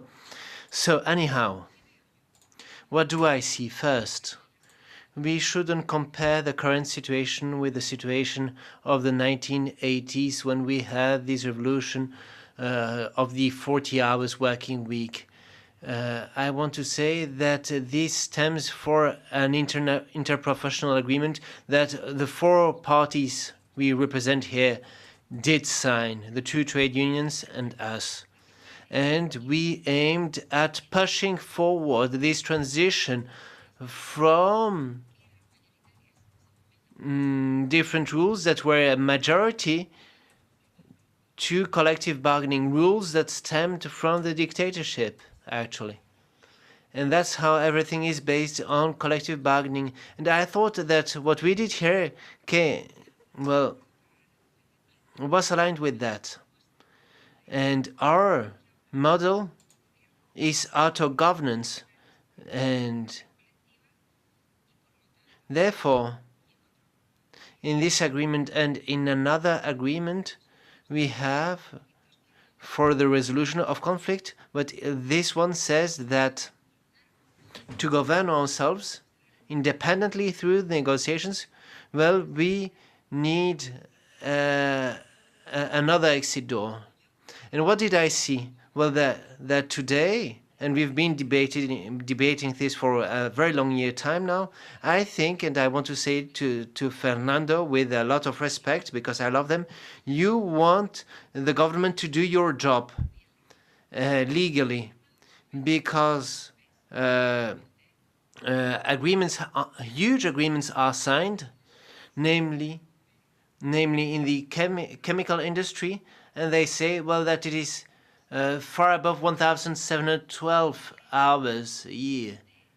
And here we talked.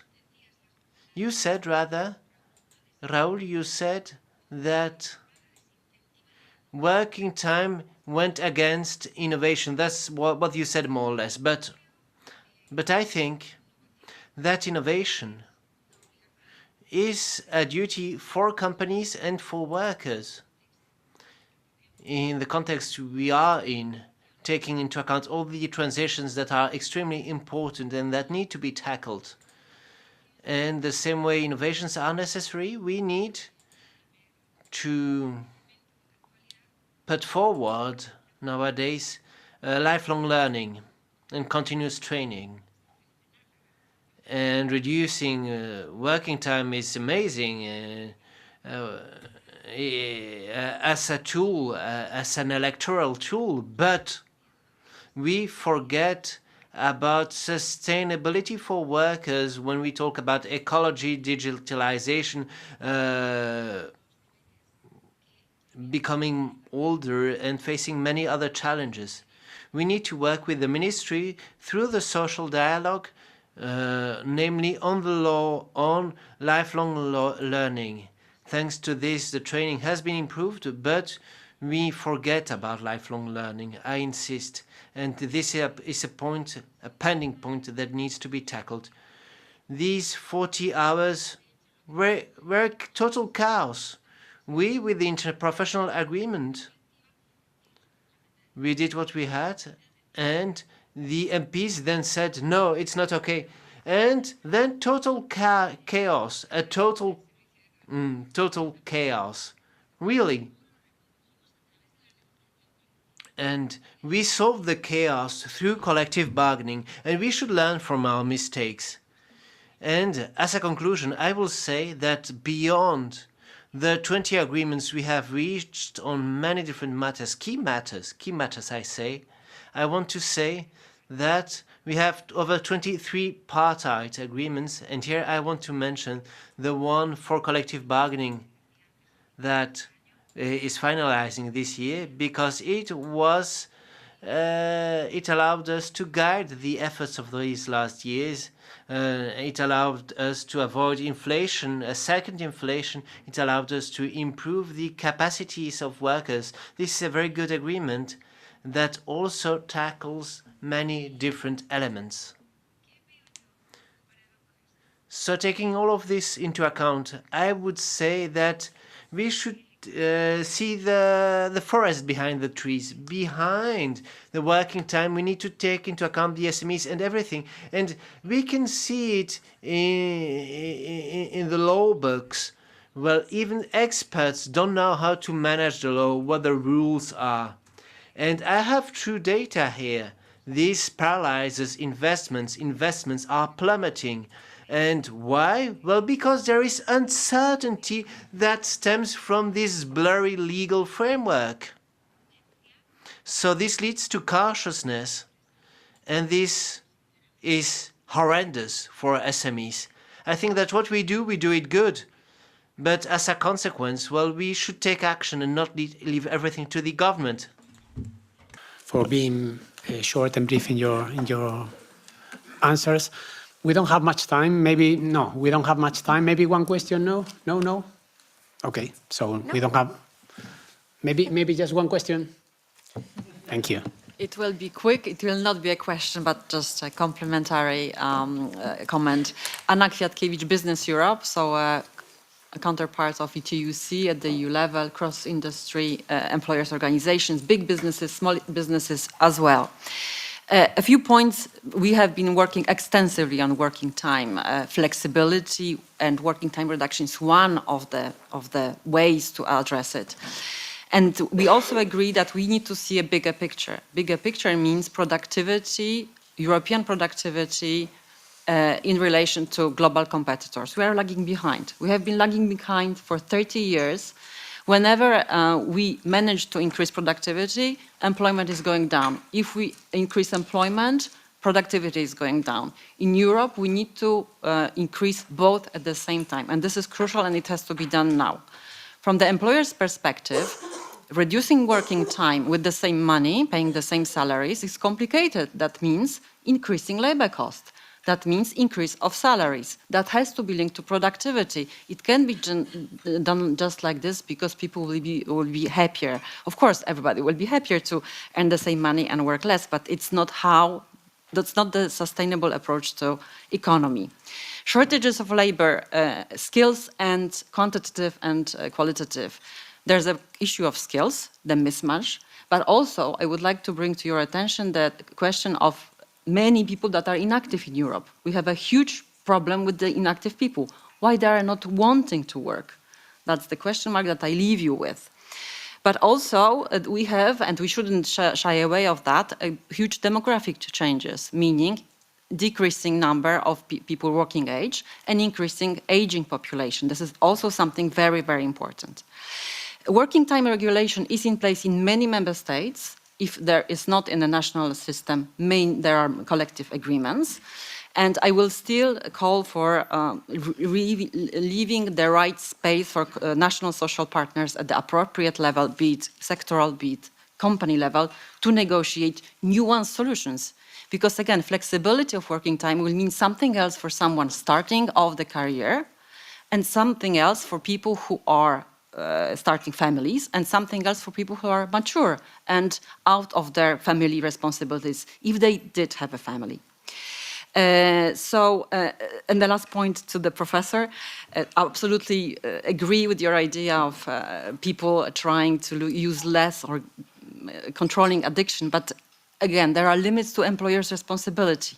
In a sense, what we can show to employers and what we can expect, and also what we can be held accountable for. So we do agree that there are new challenges related to telework, right to disconnect, but at the same time, we can't do everything. We can't control employers. They are adults. They also have to take control over things. For example, right to disconnect. Nobody's expecting people to check emails at night. If there's clearly defined working time and after work rest period. Yes, I will stop here. Thank you very much for giving the time despite the limit. Thank you. Thank you.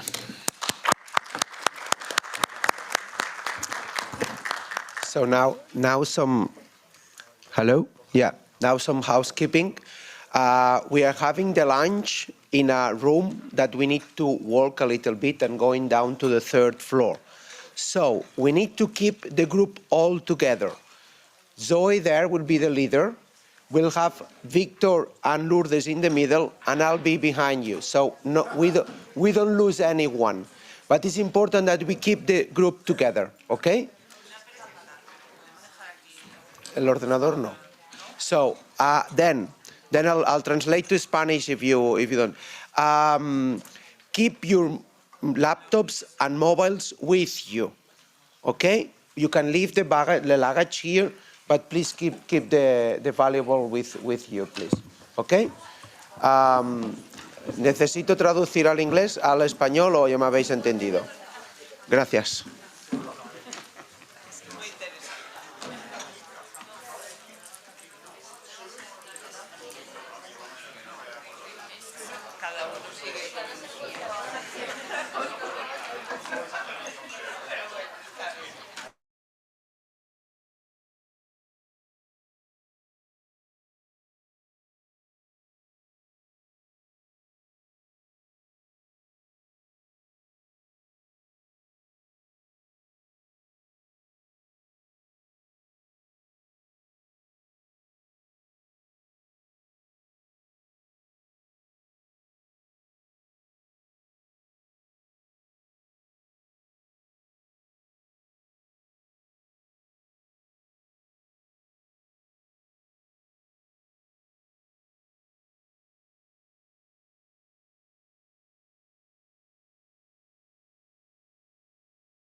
One thing before starting the table, if someone just remember to sign the list, which is there, so everyone is as attendee, considered attendee.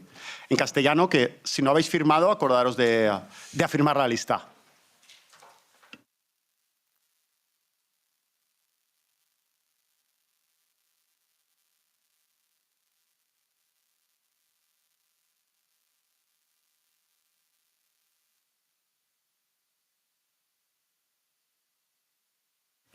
Okay, so let's carry on. Let's continue with this seminar. With actually now we are talking about the main results of the project.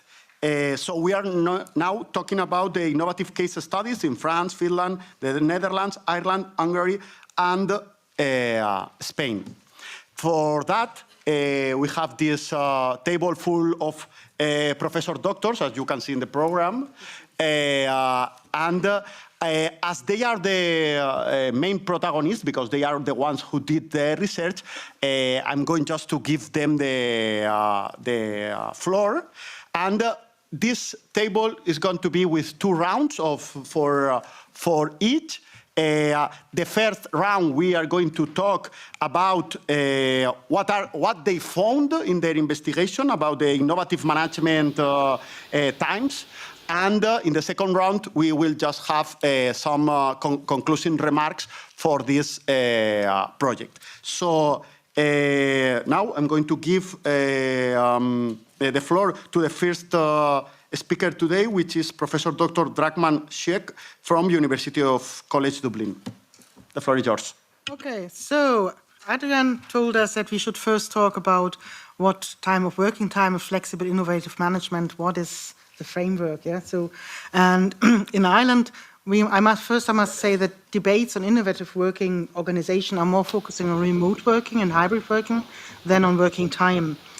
That's due to the massive commuting times resulting from the dysfunctional housing market and also dysfunctional public sector transport. I think there's also a relation to the legal framework because it maximizes the flexibility of the EU working time directives. So our average 48 hours a week only has to be achieved in 4 months, and there is more flexibility for the sectors where the working time directive allows it. So there's no creative incentive to shortening the working week. In spite of that, the 4-day week has been a demand of trade unions in public and private sectors, but there has been no progress. Only the pandemic led to some progress, because now suddenly many employees didn't know we can do work remotely, and they wanted to continue this. And this also led to reflections in the regulatory framework. The implementation of the Work-Life Balance Directive in December 2023 was used to introduce a general right of workers to individually demand remote working. However, there's no collective underpinning. And that's the next stop I'm taking. Our collective bargaining framework is based on voluntarism, Basically, that means that the extent to which workers are represented and collective bargaining prevails depends on the ability of trade unions to force employers to recognize them as bargaining partners. On the other hand, this is said to be the reason why so many US-American companies are an island, because they don't like trade unions and they don't have to recognize them. Now, in workplaces where trade unions are strong, there is a semblance of works councils, although there's no legislative obligation to have any works councils, and much less are there any legal obligations to negotiate on working time in the workplace of work. So that's why we actually expected there won't be anything. And we were proven wrong. We looked into highly unionized sectors, into banking and higher education, and we found special circumstances. First of all, in banking, there's a problem of recruiting, as we've heard earlier, and so the employers were keen of being seen as being family-friendly and friendly for mental health. And that was a background on which our trade unions in the banking sector could achieve a collective agreement guaranteeing paid parental leave, where the legislation only guarantees unpaid, and also in the other bank, a collective agreement giving 10 days of care leave, 10 days a year, and that care leave is not just for family members, but also for neighbors and friends, and that's also paid. In the higher education sector, there was a consideration that academics always work flexible, and the professional staff had never been allowed to work flexible. In Ireland, there's a tradition of presentism. And nevertheless, after the pandemic, professional staff saw, well, we can work remotely. It is proven. We want to continue. And here we can see, and I'm coming to the, that our voluntarist industrial relations system has loops. So, for example, and I go to more of the system in the second round. For example, there is a Workplace Relations Commission, which from 2015 has been a forum to force employers who don't want to negotiate to take on negotiations. And one of the unions, our University One, University A, the SIP2 trade union, used that Workplace Relations Commission's routes after negotiation failed. The employer only wanted to give professional staff 1 day a week for remote working, and they achieved 1 day a week all the year, and 21 weeks in the year when there's no teaching, 2 days a week. That's quite a feat. Whereas in the University B, successes were very limited. The trade unions negotiated and negotiated and negotiated. What they got is the employer had offered, management can allow you to work remotely, and the trade unions achieved that if management doesn't allow you to work remotely, there's a grievance procedure where employees can be represented by employers. Now, I've given the case study first, and I go back to the industrial relations context later. Thank you very much. And now,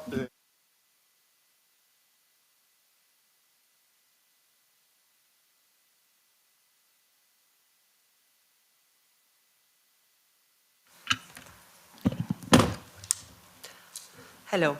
I'm going to start with the situation in France. As you know, France is the country that can be called the pioneers on regulating reduction of working time.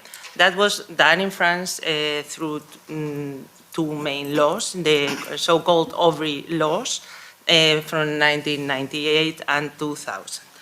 With this legislation, what the French aimed was to promote a standard working week of a maximum 35 hours per week. This legislation, when the implementation, the idea was to try to promote a better work-life balance of workers, but it was also meant to lower unemployment, that there will be more job creations because with the reduction of working time, there will be more positions available. This legislation gave a lot of room for the collective bargaining to negotiate on how to implement this policy of 35-hour weekly working time. A lot of negotiating freedom. This could be done through company agreements, and it could be done also through a collective agreement at a higher level.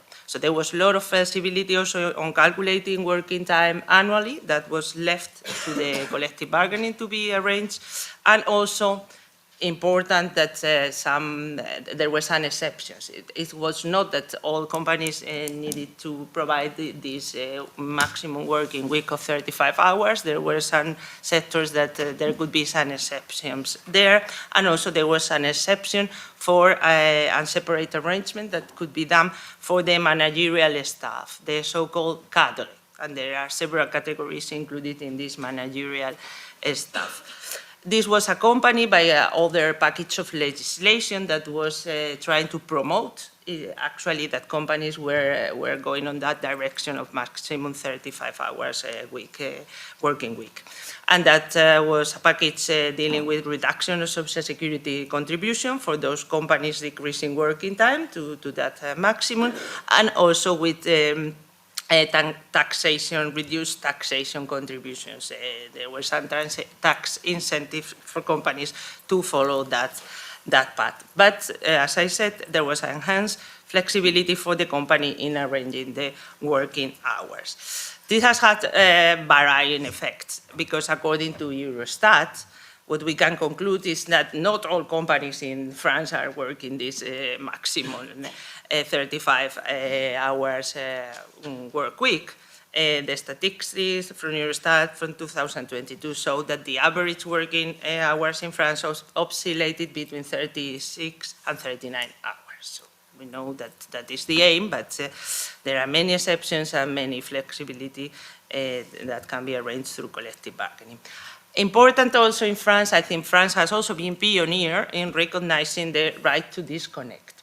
That was done through legislation that was approved in 2016, the Loi El Khomri, and then it was amended and included in the labor code. So it is in the Code du Travail in France since 2017, January 2017. All employees have a right to disconnect. The idea is try to promote that the well-being of and the health, promote the health of the employees by forbidding to managers and employees for sending or replying any emails after working hours, and is quite strictly applied in France. As we know, there is a proposal for regulating this at the European level, but we will see what happens with that, but France has this right recognized. Interesting is that we know in France this legislation, other legislation, several rounds, especially the last reform in 2017, that are trying to promote decentralization of collective bargaining in France, and that is applicable also to this area of working time. There is a sort of preference for company agreements to regulate several working conditions and also working time in France. So there is a clear intervention from the state, but there is a lot of flexibility that can be arranged through collective bargaining in France. So there's a state that is traditionally intervening in regulating industrial relations, but that is combined with promoting collective bargaining, in particular for this area. About the Netherlands is a completely different story. They are also the champions in part-time work and in flexible working arrangements in Europe, but that is done in a different way. In the Netherlands, they were one of the first countries in Europe, together with Germany, to pass legislation granting employees the right to request a reduction of working time. That was in 2000, the Wet aanpassing arbeidsduur. And that legislation has been amended in 2016 and is called now the Law on Flexible Working, Wet Flexibel Werk, that empowers employees not only to request a reduction or later on it's also possible an increasement of your working hours, so it's sort of reverse, because you can ask for a reduction for a period and after 1 year you can ask for an increasement, so it's sort of reverse this request. And also is giving more flexibility also on the location of the employment and also on the distribution of the working hours. That is the main change with the legislation from 2016. In 2021, there was also an attempt from some political parties. They registered a proposal called Working Where You Want, Werken waar je wilt, so that you could choose to telework and then you will have a preference, and that has to be taken into account by your employer unless there was business reason to deny it. But this legislation was not passed was rejected by the majority of the parliament in the Netherlands. The legislation on flexible working, it provides a very strong right to the employee to request this reduction or this increasement of working time. The employer has to consider it in good faith, and in principle, he must grant that possibility unless there are significant business or service-related valid reasons for rejecting it. And the case law, most of it has always gone on the direction that they really need to prove there are strong business reasons to reject that request from the employee. Is this the reason why it's so easy in the Netherlands to request flexible working arrangement? My answer is no. It's good that there is this legislation in the background, but there is a culture of promoting conciliation of working and family life, facilitating access to part-time work, and that is proof also by some of the reports that they write on the implementation of this law. Every 5 years, there is a commission that look at the implementation, and they know that in the Human Resources Department, they are not even aware of this law, but it's so embedded in the culture to grant this kind of request that there is no problematic for employees to request it and to get it. Interesting also, in the Netherlands, apart from this, there are several other arrangements, flexible working arrangements, that are not included in the legislation, but are negotiated quite often in the collective agreements. For example, what they call the ATFs, Arbeidstijdverkorting. That is a system also that's similar to what they have in France also, that if you do some overtime over certain periods, you are sort of accumulating some of these days per year. Or in some collective agreements, now you know that you have an amount of these days per year, and you can request it whenever you want.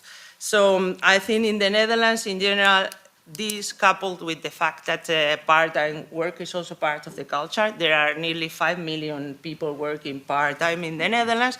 There is a very good system for flexibility on working time available for the employees. One thing that I would like to say, once that being said, is perfect the system in the Netherlands? No, this system has also some drawbacks. The main drawbacks that I see is that is the gender impact that it has. Because of these 4.5 million, nearly 5 million people working part-time, most of them are women. And this helps for conciliation of working and family life, but this means that women are working part-time, most of them small part-time jobs, around 20 hours per week. They are earning less and they are building less pension. So in the long term, that creates also problems of economic dependence of the husbands or the partners, and also poverty in the old age to a certain extent. So it's perfect? No, it's not perfect. But from the point of view of available flexibility on working time and possibility of conciliating working and family life, it's obviously a good system. Is it exportable? No. It's working in the context that is working. In the Netherlands, they have very low unemployment rates. They have high productivity rates, one of the highest in Europe, and they also have a coverage, old age pension, that is a universal system, and everybody's getting the retirement pension when they non-contributive. So yeah, it's a good system, but with some drawbacks, of course. No, it's quite interesting, your conclusion and the cultural background, and also I think it's for lawyers a very bad news that the law cannot do everything. So now we go to Professor Dr. Mina van Gerwen from the University of Helsinki. The floor is yours. Yes, thank you. So So I'm going to talk about Finland. Finland is generally known as the good student in the class. Currently, of course, we have a bit difficult headmaster in our country, so the government has maybe a little bit difficulties of finding these agreements today with the social partners, especially on the side of the trade unions. So we are living turbulent times. But relating to the case studies that we have done, we wanted to understand a bit more of what is flexibility in those sectors that are, by definition, very unflexible. So also it maybe shines through that we are not lawyers in my team. We are sociologists and social policy scholars. So we have slightly different kind of lenses, and we definitely don't think that law solves everything.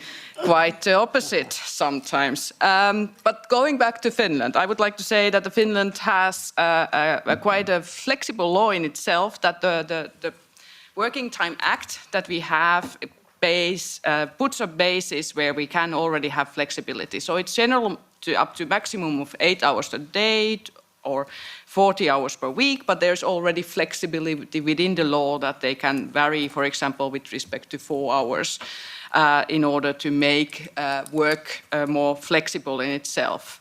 But of course, in addition to law, we have also a system that relies quite heavily on collective bargaining. And flexibility is therefore not only kind of legalized, but is also, of course, very highly institutionalized in Finland. And the collective agreements are really part and parcel of the main instruments of how we are trying to manage the working time. And they can be then expanded, or they can deviate from the statutory norms. And for example, they allow companies and sectors to do different kind of innovations, like in the project, the ebook that we delivered, the Finnish case, you can read more about the flexible full-time job models or work time banks and so on and so forth. So they can do quite a lot. So in that sense, it allows to do quite flexible things, but of course flexibility is not a nature in all parts of the labor market. We basically studied the unflexible part of the labor market, looking at what happens in the HoReCa, so hotel, restaurant, and retail sectors, and health and social service sector. And these are traditionally quite inflexible. They are low paid, highly feminized, and they are very typically characteristics by irregular hours and high demand volatility. And when we were looking across these different branches, different sectors, we saw that also flexibility looked quite differently in the HoReCa business. It's overwhelmingly employer-driven. Working time arrangements are really designed in order to make sure that the business cycles can be met, seasonal peaks, also these customer flows must be met.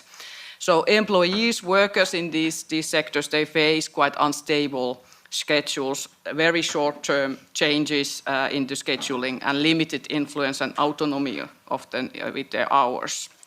In comparison, the health and social care sector is interesting, that you can actually see that there's much more in demand from the workers' side for the flexibility, in the sense that in order to make sure this very intensive work sector, where we have high demands for employment, we have high workloads included then with staffing shortages, and also issues of burnout, which are really a problem in the sector. They are trying to find and manage these with finding more worker-friendly flexibility. So in that sense, I think as social scientists, I think we should be very cautious about when we talk about flexibility, because it seems to have many different kind of phases. And it really requires us to look across the different sectors. So I think even though we have the legal tools and we have the bargaining tools, but we still need attention, especially policy attention and regulation standards, so that in these collective agreement can take place within a sectors that there's high demand for inflexibility, but on the other hand, we must make sure that these policies they can overcome some of the legal and structural barriers, but we must make sure that they balance the needs of the employers and the employees. Thank you very much. And now we go to Professor Dr. Sara Hungler. She's going to talk about Hungary. Yes, thank you very much. I'm a lawyer, sorry. Again, I have a different lens. But I can tell you that what we could see in the Hungarian case studies, it actually mirrors everything what we have in Hungary, in both from an economic and a social side as well, and of course legal as well. So first and foremost, I think the case studies clearly showed that Hungary is a dependent market economy, so where we could see innovative or more innovative than other models that also always happened in large multinational companies, which had the resources, both financially and from human resources point of view, which gave them power to make those ideas happen. And actually, sometimes they had to be very creative. I mean, some companies hired a huge team of tax advisors and lawyers to find solutions how to stretch the interpretation, sometimes balancing in between the gray and the white zone of legality, in order to make these ideas actually pushed through. I mean, pushing through, I mean, in a good sense, by multinational headquarters. And the other thing is that what we could see that the legal framework in Hungary is rather rigid. So it's always the employer who is in charge to allocate the working hours. And that was a sad example of how law could be even more rigid in 2018, when we had the nickname slave law introduced to Hungary, which allows employees to voluntarily pick up extra overtime hours. So by statutory law, the employer can instruct like 250 overtime hours per year. But the voluntary scheme allows workers to take up additional 150, yes, so it's altogether 400 overtime hours. So actually it's just going just against the flow. So instead of like reducing working hours, Hungary is striving towards like increasing working hours. So that is something which is difficult to overcome by policy measures, I think. And last but not least, it also showed that the Hungarian social dialogue is on very weak basis. So collective agreement coverage is less than 20% in Hungary, and definitely not in the sectors which could actually even like consider flexible schemes, because where flexibility happens, like mostly in IT sectors or sectors which could be digitalized, these workers are not usually in the scope or under the scope of any collective agreements.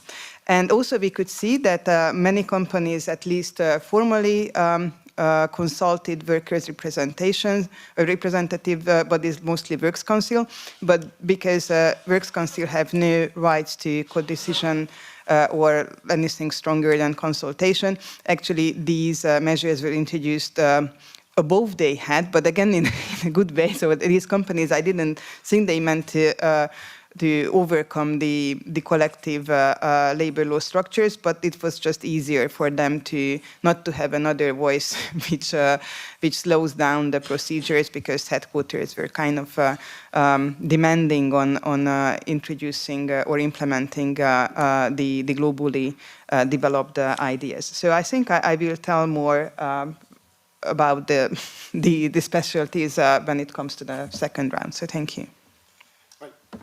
Thank you very much. And now on the screen we have Professor Dr. Pablo Jimeno, who is from University of Complutense of Madrid, and he's talking about Spain. Pablo, are you hearing?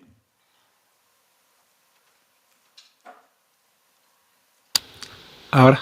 Okay. Perfect. Gracias. Gracias, Adrián. Lo primero, mis disculpas por no poder estar presencialmente allí. Me habría gustado. So, first of all, I would like to apologize not to be with you in person. I would have loved to be here, but you're talking about flexibility in working time, it's also flexibility of space that impeded me for coming here.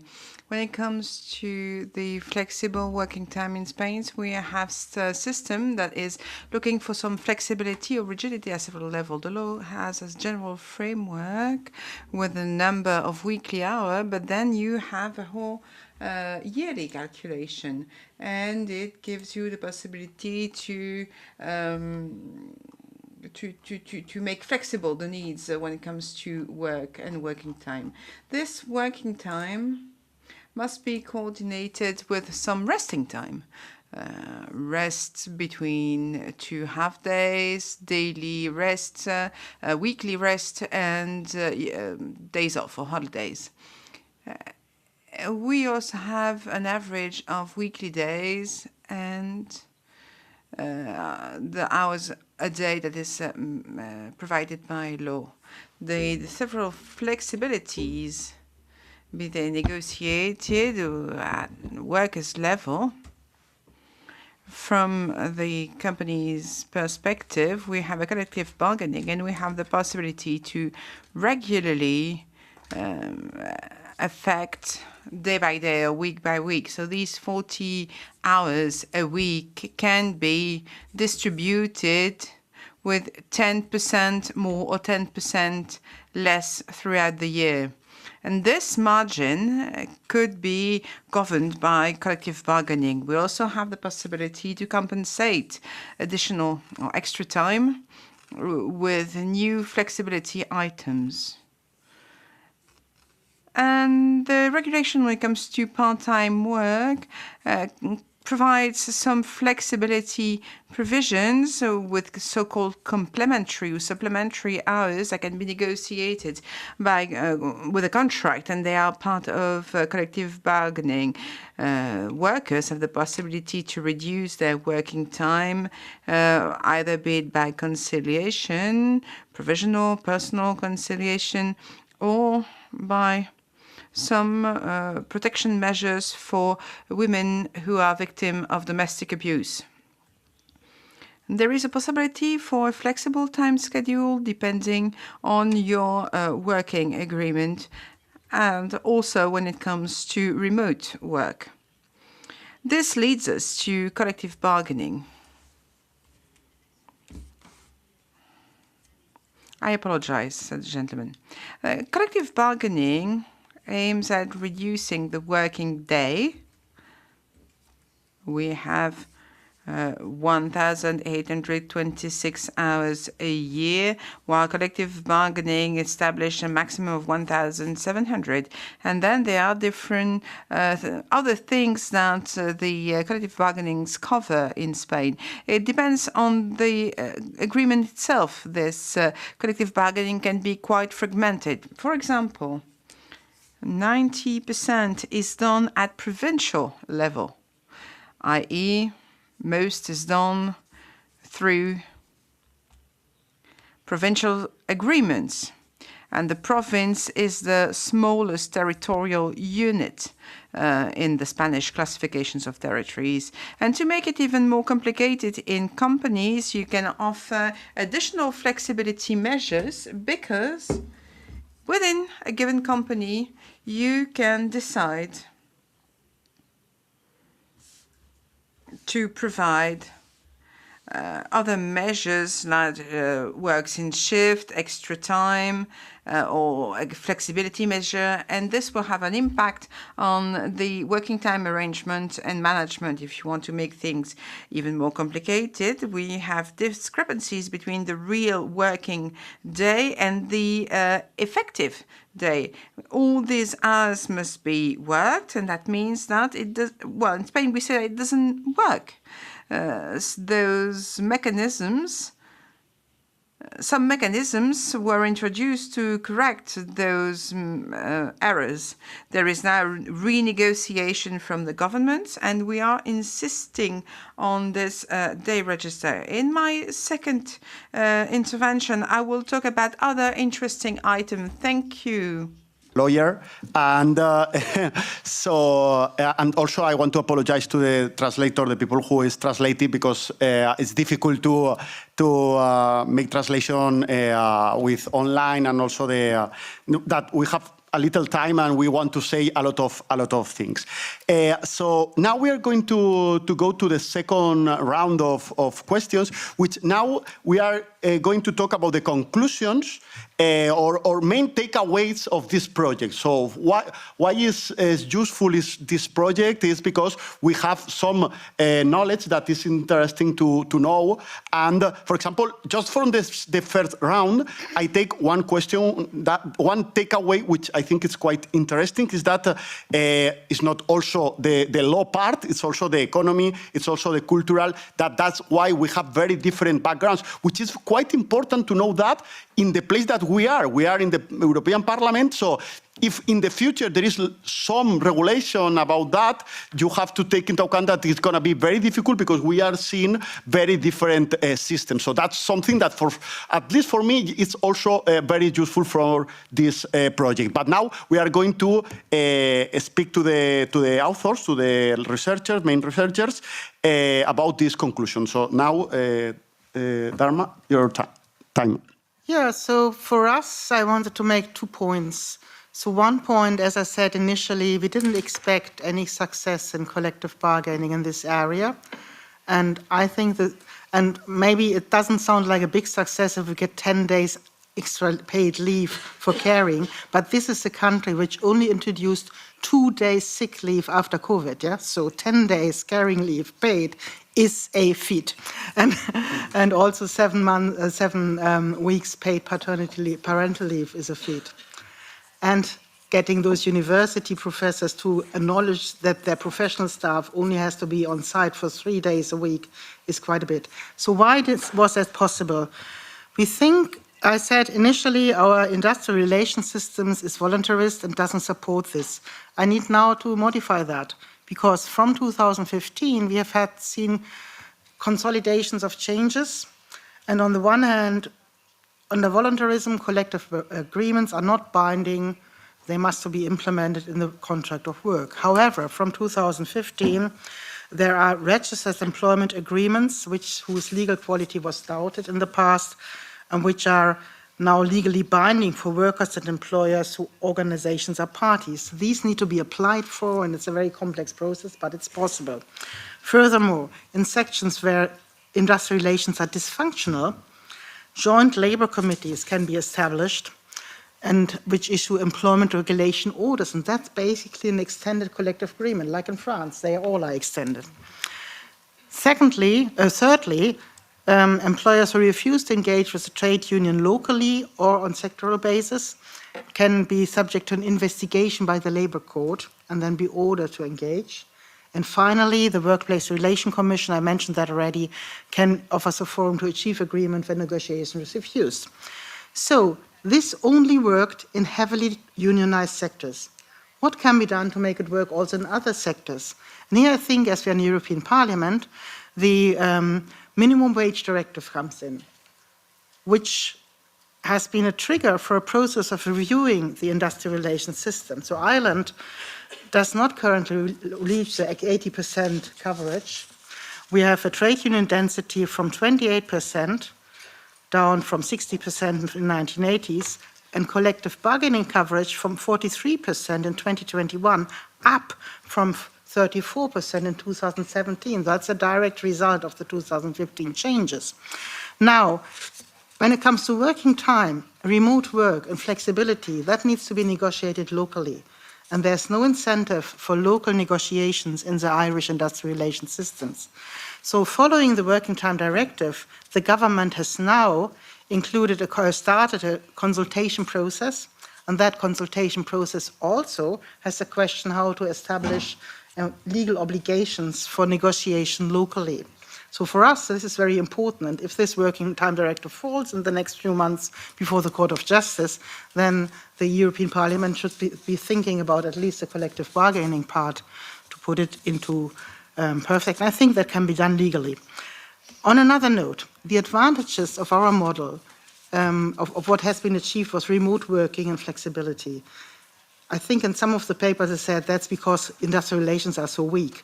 I think that's not only the thing, it's also because in the specific context of Ireland, with the housing crisis and really long commutes, it's something workers need. And it has especially good for workers who feel they must prioritize care work, many women, and those whose disability lets them suffer from long commutes. Hybrid work has allowed those groups of workers to maintain full-time employment and full pay when they would have felt compelled to reduce the working time if they hadn't been able to work remotely. And there's another pledge for perhaps for the European legislation. Next to collective bargaining strategies, we also need a regulatory framework which enables remote work, also remote work across borders.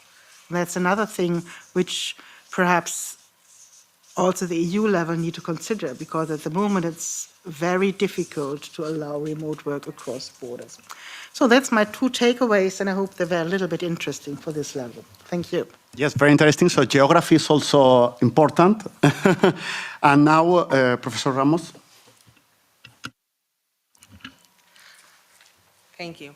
I would like to tell you a bit on this conclusion about focusing on some of the case studies that we have and the conclusion that we have reached on that. And I'm not going to tell you all the 4 case studies, but for example, in France, I think it's interesting that apart from the overall picture that I have told you about the off-grid laws and the strong legislation trying to promote this reduction of working time, there has been also some attempt very much focused also on pilots to reduce the working time to 4-day working week. And we have looked at one case study on in particular regarding the public administrations, public workers working for the Métropole in Lyon, and also ministry civil servants that are working for the ministries, the several ministries in France, in the area of Paris, in Ile-de-France. There they have implemented these projects. It has been done by the Direction General on Administration and Civil Servants, and it has been done without agreement with the trade unions. The trade union has been informed. They are informed on the the result of the project, but they are very reluctant on this particular pilot. Why are they reluctant on this particular pilot? I think when you apply this kind of policies, you also need to consider that, you need to do that on a voluntary basis, and that was the case. But then most of the workers that could join this four-day working week pilot, they decided not to do it. The take-up was much more reduced than expected, and one of the drawbacks of the system was that this reduction was not accompanied by a reduction on working hours. They still needed to work in the 4 weeks, 35 hours per week. And according to the unions, the people who I interviewed, they were against this kind of system. It was not coupled with a reduction of working time to 30 or maximum 32 hours per week. Why? Because that could be, from their point of view, clashing with the French and the EU legislation regarding maximum working time. And it could be problematic from the point of view of health and safety at work, because it means an intensification of work. You need to do the same amount of work in a shorter period of time, and that can lead to work-related stress, especially because this choice of joining the project meant that they were reducing the number of RTTs, which means reduction of temps de travail, days of compensation, rest for overtime. So the unions are not particularly happy with this kind of pilot. So when you need to implement this kind of pilot, it has to be accompanied also by a reduction of the maximum working week. Otherwise, it's problematic from that point of view, from the point of view that this means an intensification of work. And about the Netherlands, I also would like to mention one of the case studies and our conclusion on that one. I mentioned that there is this legislation on flexible working, which allows you to ask for a reduction of working time. But apart from that, I also told you that there are several measures that can be negotiated in collective agreement, and that is being done regularly. One of the cases that we have looked at, in the case of the Netherlands, is also a reduction to 4 days working week for employees over the age of 55. And that has been negotiated in the collective agreement of the construction sector. And it's implemented in that sector, and it's meant for workers of a certain age that are working in a very physically demanding profession. And also some of them started working quite young, so they have been working for a very long period, and many of them at that age, they have already developed some sort of complaints. So it's a way of reducing the number of working days with a small reduction in pay. They work 80% of the regular working week, they earn 90% of the salary, and they build 100% of the occupational pension rights. So it's a good system, no, for the aging population in a very demanding, hazardous sector to combine the situation of a certain group of workers. It's not for all workers, it's for employees over the age of 55. And unions are quite satisfied about negotiating this kind of measures for this kind of sectors. The employees seems to be satisfied with it.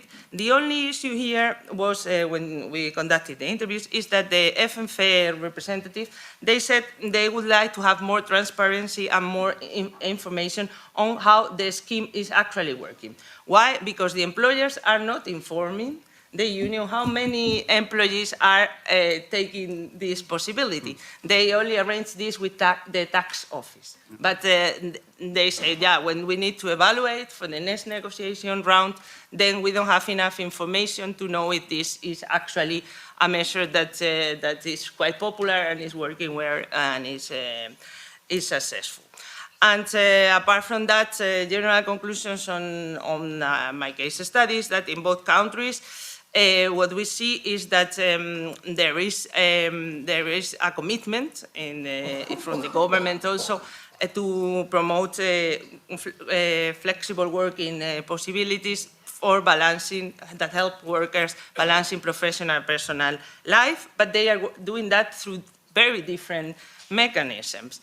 And I think collective bargaining in both countries plays a crucial role in these kind of arrangements. And that also, one very interesting conclusion was that in both countries during the rounds of interviews, we heard that the COVID-19 crisis has also got a major impact on the organization of work and flexible arrangements regarding working time. And that there is a sort of perception from the employee side that they have a sort of right to working time flexibility and hybrid work when the kind of work performance allows that to happen. So that I heard it from some of the case study interviews in France and also in the Netherlands. So I think that was really a shift from the employee side to think that this is kind of my right for my employer to try to adapt to a flexible working scheme if that is allowed by the kind of work that I am performing. And then I finish with my... Thank you very much. And now we go to Professor Van Gerven. Yes, thank you. So in Finland, of course, we have had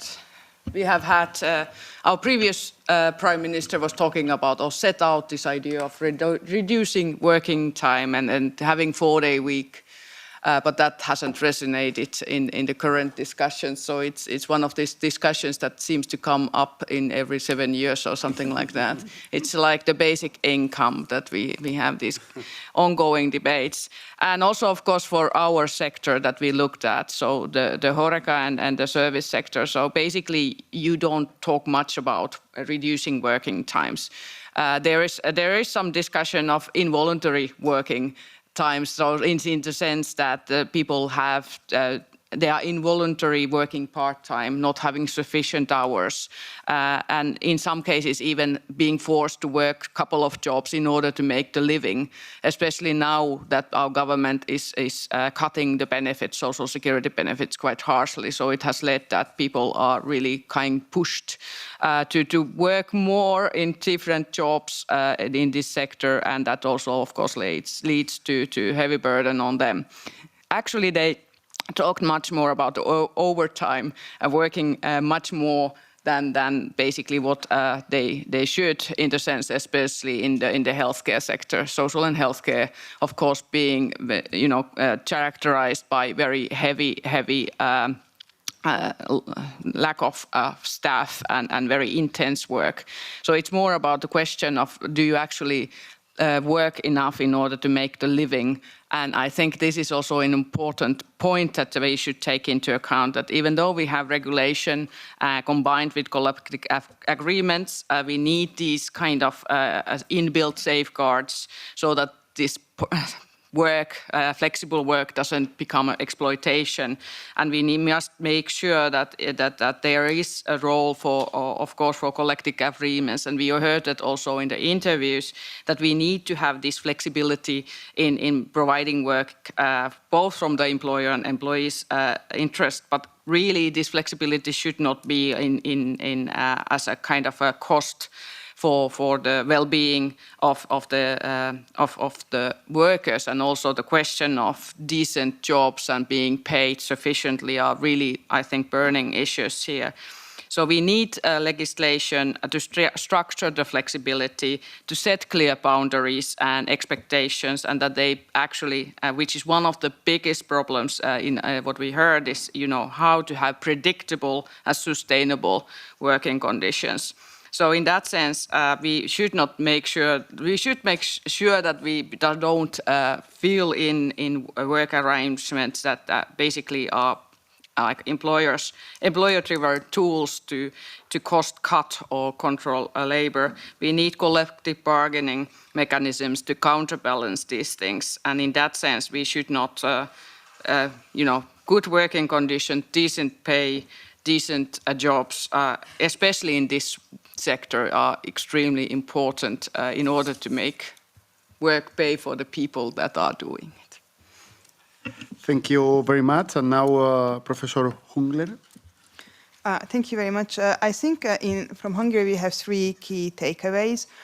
One is that the beneficiaries of those innovative schemes are those white-collar employees who work for wealthy multinational companies in sectors where they can leverage on labor shortage. So, and actually the male-dominated sector. So these are the IT professionals. And unfortunately, blue-collar workers are excluded from these schemes. I think that was a sad example. In one of the companies, the blue-collar workers were heavily unionized, yet in their job scopes, innovative working time methods or otherwise flexibility was not possible to introduce. Also, I think there's no chance to have any schemes similar to those in healthcare sector or educational sector to make more benefit for female employees. So that's one thing. The second thing is that companies, especially in those sectors, especially when it comes to IT professionals, they are in great need to retain their talent. So they do the best, whatever they can do to keep Hungarian professionals in Hungary, because especially IT sector is very mobile. And I think we could see that the most successful models for flexibility or innovative models combine temporal and geographic flexibility. So I think the two goes hand in hand. And I'm not necessarily talking about home office things, but flexibility at least within the European Union. So I think the vacation scheme was a very good example for that. And third, I think, maybe I shouldn't say that, but But I totally gave up on collective bargaining in Hungary. I don't think social dialogue would ever revive, at least as long as we have the current government in power, or any other governments actually. So I think that it's not really working in Hungary, or I would rather say in most post-socialist countries.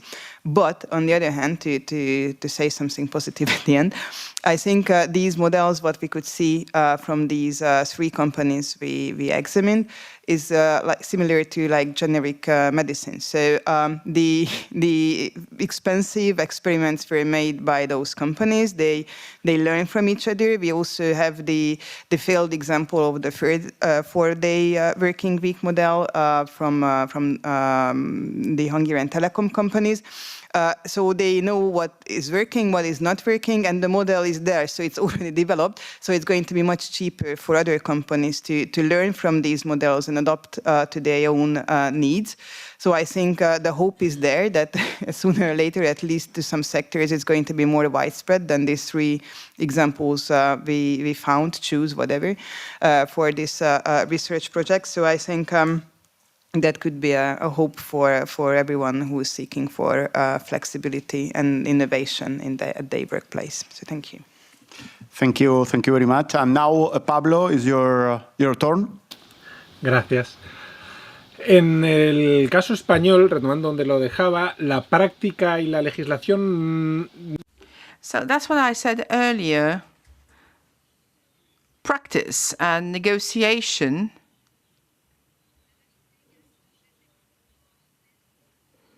the legal analysis does not allow us how to frame these innovative practices. Collective bargaining in enterprises has quite a lead way because they can try to bypass sectorial convention when it comes to or they cannot when it comes to the working time. The question is not about negotiating or not. Improvement work when it is improvement for the workers, for their advantage, when it is not a new reshifting of the time, a new reaffectation of working time. You may think it is easier in large companies because you have more representations of workers and pilot project could be carried out. In which we established to have mandatory system with very few flexibility. Results are not good. But in smaller sectors, in smaller companies, in more technological companies, where the presence on site of workers is not necessary, we can have positive results. We can reduce working time. Still, the efforts should be a joint effort. These measures only work when working time reduction doesn't lead to wage reduction, salary reduction, because you have to take into account the social and economic reality of the place. In Spain, salaries are not very high. So if you reduce working time and reduce the salaries, this will not be accepted by the workers. So we do need some balance. The enterprises should innovate while preserving the working conditions. We had some very good casing. There was an IT company that established a 4 days working week with slightly longer days. But it was a decision made by the company itself. It was accepted during the collective bargaining and it is now applied. It's been applied for 5 years, and it led to salary increases higher than what we can see on average in the sector and in the country. And there was also a growth of the number of employees. And this company was bought by a foreign multinational company. So then we can say that it worked. the sales sector. We could also reduce working time, but there you need the workers' collaboration, because you need to reduce working time as well as satisfying the productivity need of the company. Therefore, the case studies in Spain show us that it is not the company or the negotiations that foster a success for working time reduction, but that you need some cooperation of social partners.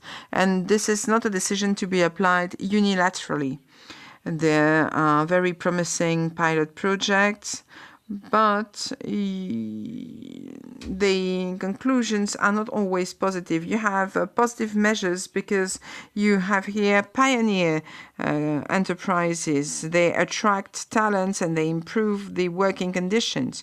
If the working atmosphere or if my working conditions are better than my neighbors, then I will feel committed and I will commit to increasing the productivity. It is a positive impact. It's not an impact that is seen everywhere, and that can depend on the sector. The conclusions are the following. In the Spanish system, can we apply collective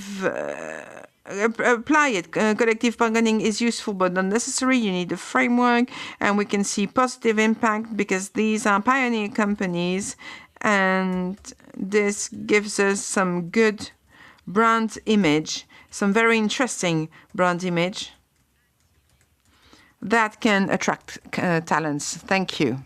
The presenters, because they comply with the time slots, which is I think it's very good. And also I want to congratulate all them, because I think it's very difficult to concentrate all the information in that short slot. So I think it's been a very, very interesting table. And now we have time for one or two questions if someone wants to ask something about these case studies, about the conclusions.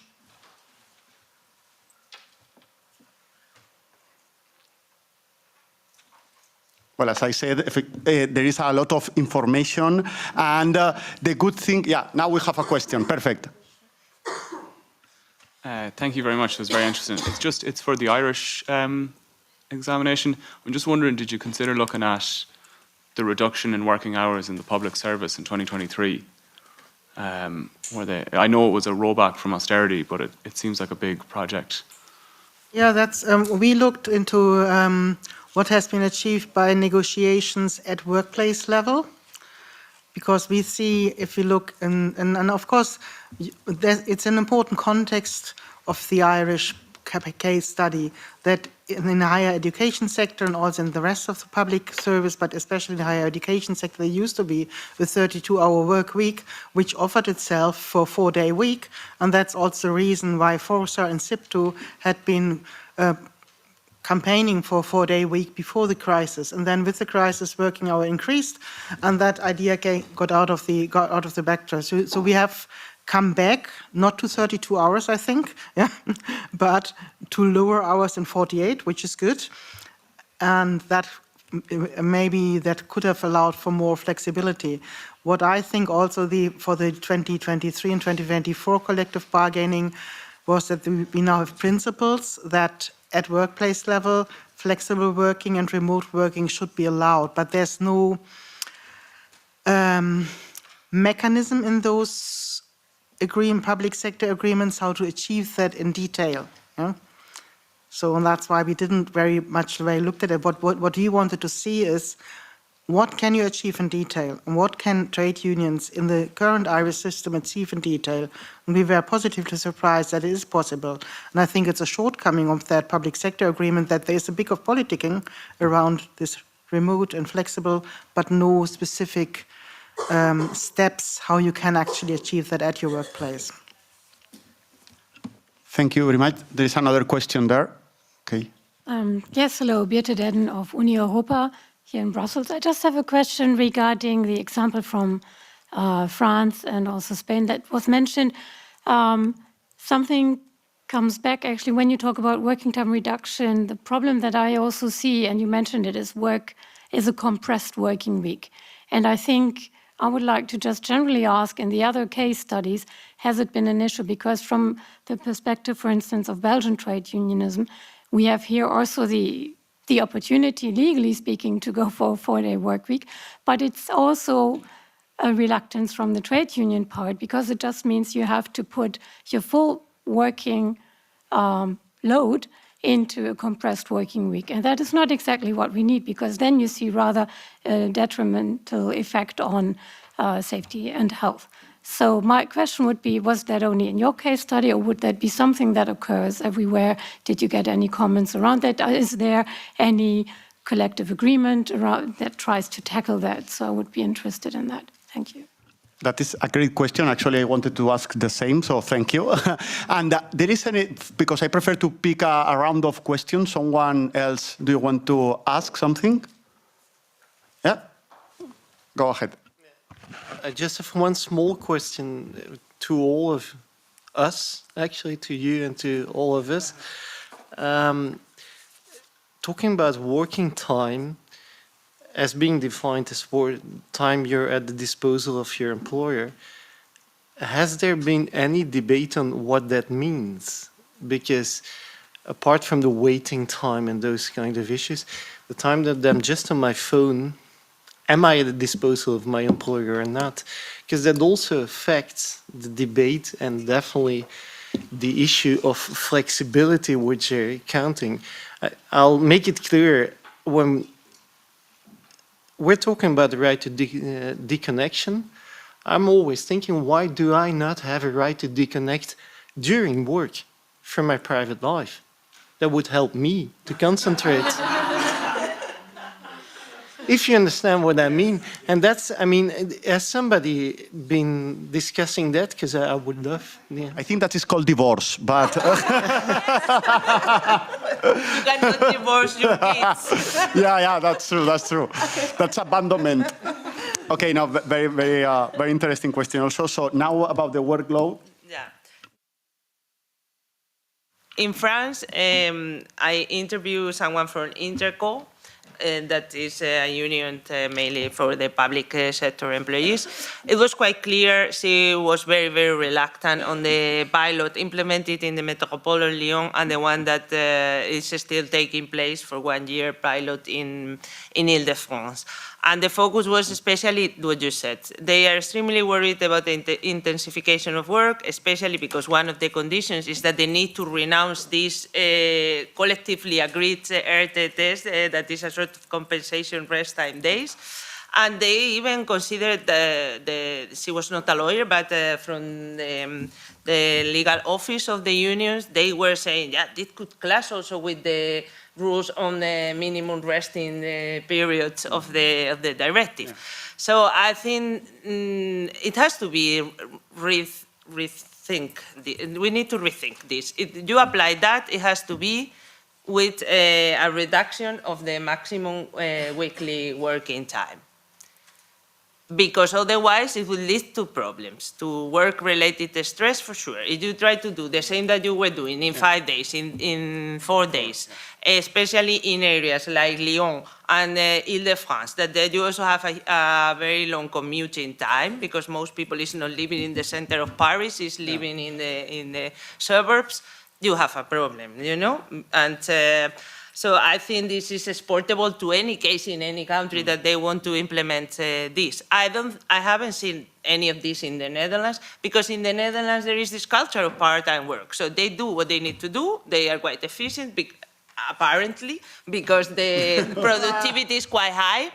I am also afraid that the productivity is not as real as it is. I think there is a small overtime that is never counted, but because the salaries are very high, people are willing to give for free these couple of hours per week. But that is a feeling. There is no research on that, you know. But I have lived there for nearly 20 years. I got this feeling, you know. But the Netherlands is a very special case.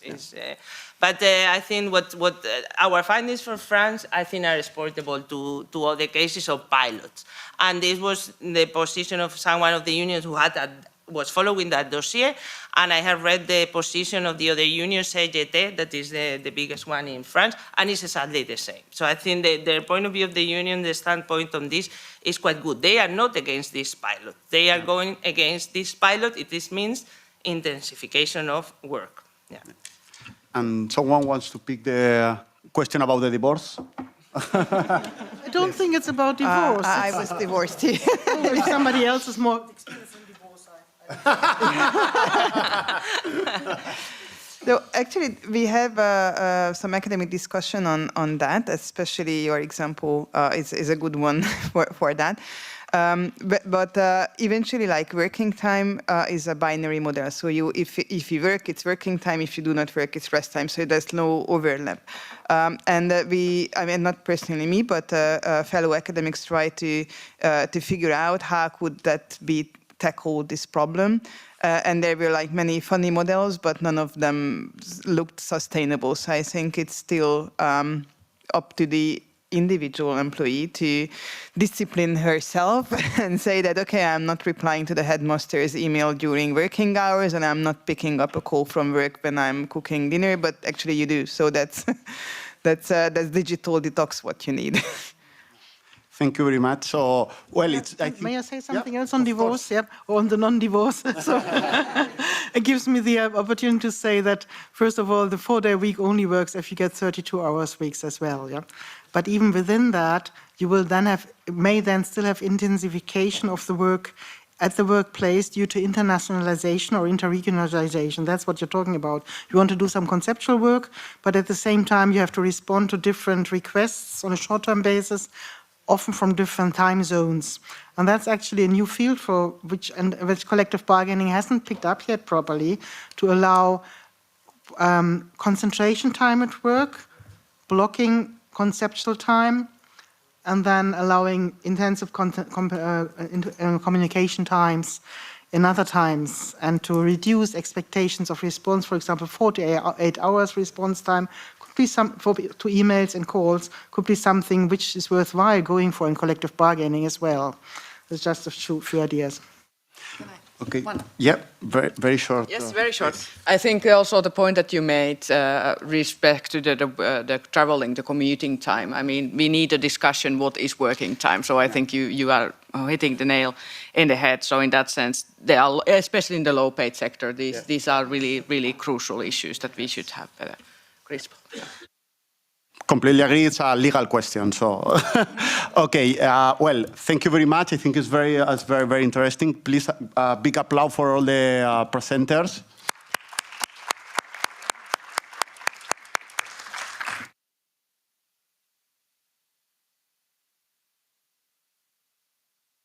Now, the ebook presentation.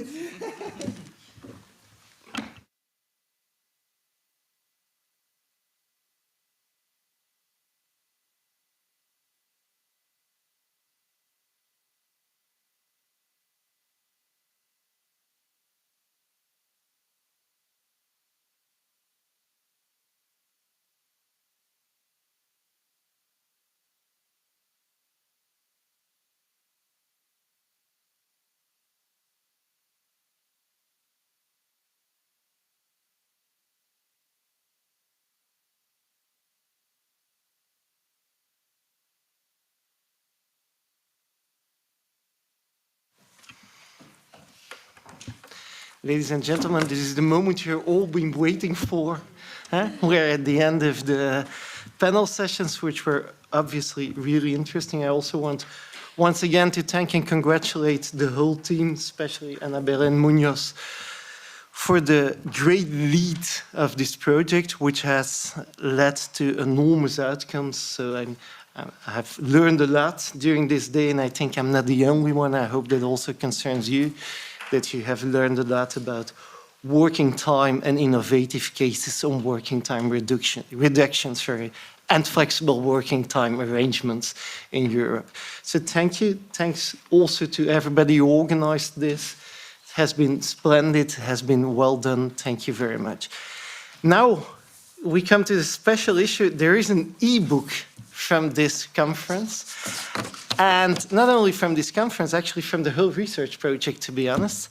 And the e-book is something really special because it brings together the case studies with an introduction by Francisco, and then afterwards a sort of summary of what has been done by Ana Belén and some collaborators from the University Carlos III, from Madrid. It is a great book to read, I can tell you. I haven't read it entirely. I've read parts of it, to be honest, during the day because I got it this morning. But it's a great book to read. Why? Because it brings together the new ideas which have been shortly mentioned by the previous panel, the outcome of the research, and it learns you that from a different background, from different angles, all EU countries concerned are trying to tackle the issue of how do we deal with working time in a new era. What is important and what I really like is that you also search for a solution for social dialogue. It doesn't always work out as you want to. We have the, sorry to say it, we have the example of Hungary where it's not easy, that's what I understood. We have the example of Ireland where it's not always easy, let's call it that way. But for others, I mean, like France, which Nuria has done, 2 countries, like France, you can see that different levels, company agreements, fitting with sectoral agreements, fitting with a national act, it can work out to a reduction of working time. Also in Spain, you see a lot of collective bargaining and a lot of collective bargaining agreements taking place, as it is the case for Finland, where you have quite a lot of collective bargaining. So that's really interesting to read. The final one was actually, the remark I had is also, and I have brought it up, so I was too early, but it's nice to see that in the conclusions, the issue of working time and flexible working is also questioned in general. What is it? How do we proceed? How do we get to new information? So I can only congratulate the whole team for the work and advise you all to read the e-book, which will be presented now, which will be available, I guess, on the website in the next days. Once again, congratulations to the whole team, and it's really an honor that I can present that e-book to all of you, and please read it. Thank you very much. Well, thank you so much, Alexander. Well, for me, Belgium is my second house, no? Because when I visit Belgium, and in special Ghent, no, your university, I feel very, very, very well. Thank you so much, everyone, to attend our conference. On-site and online, because we have 150 people from different countries online, Europe, outside Europe, in different countries. And thank you so much, to attend our conference.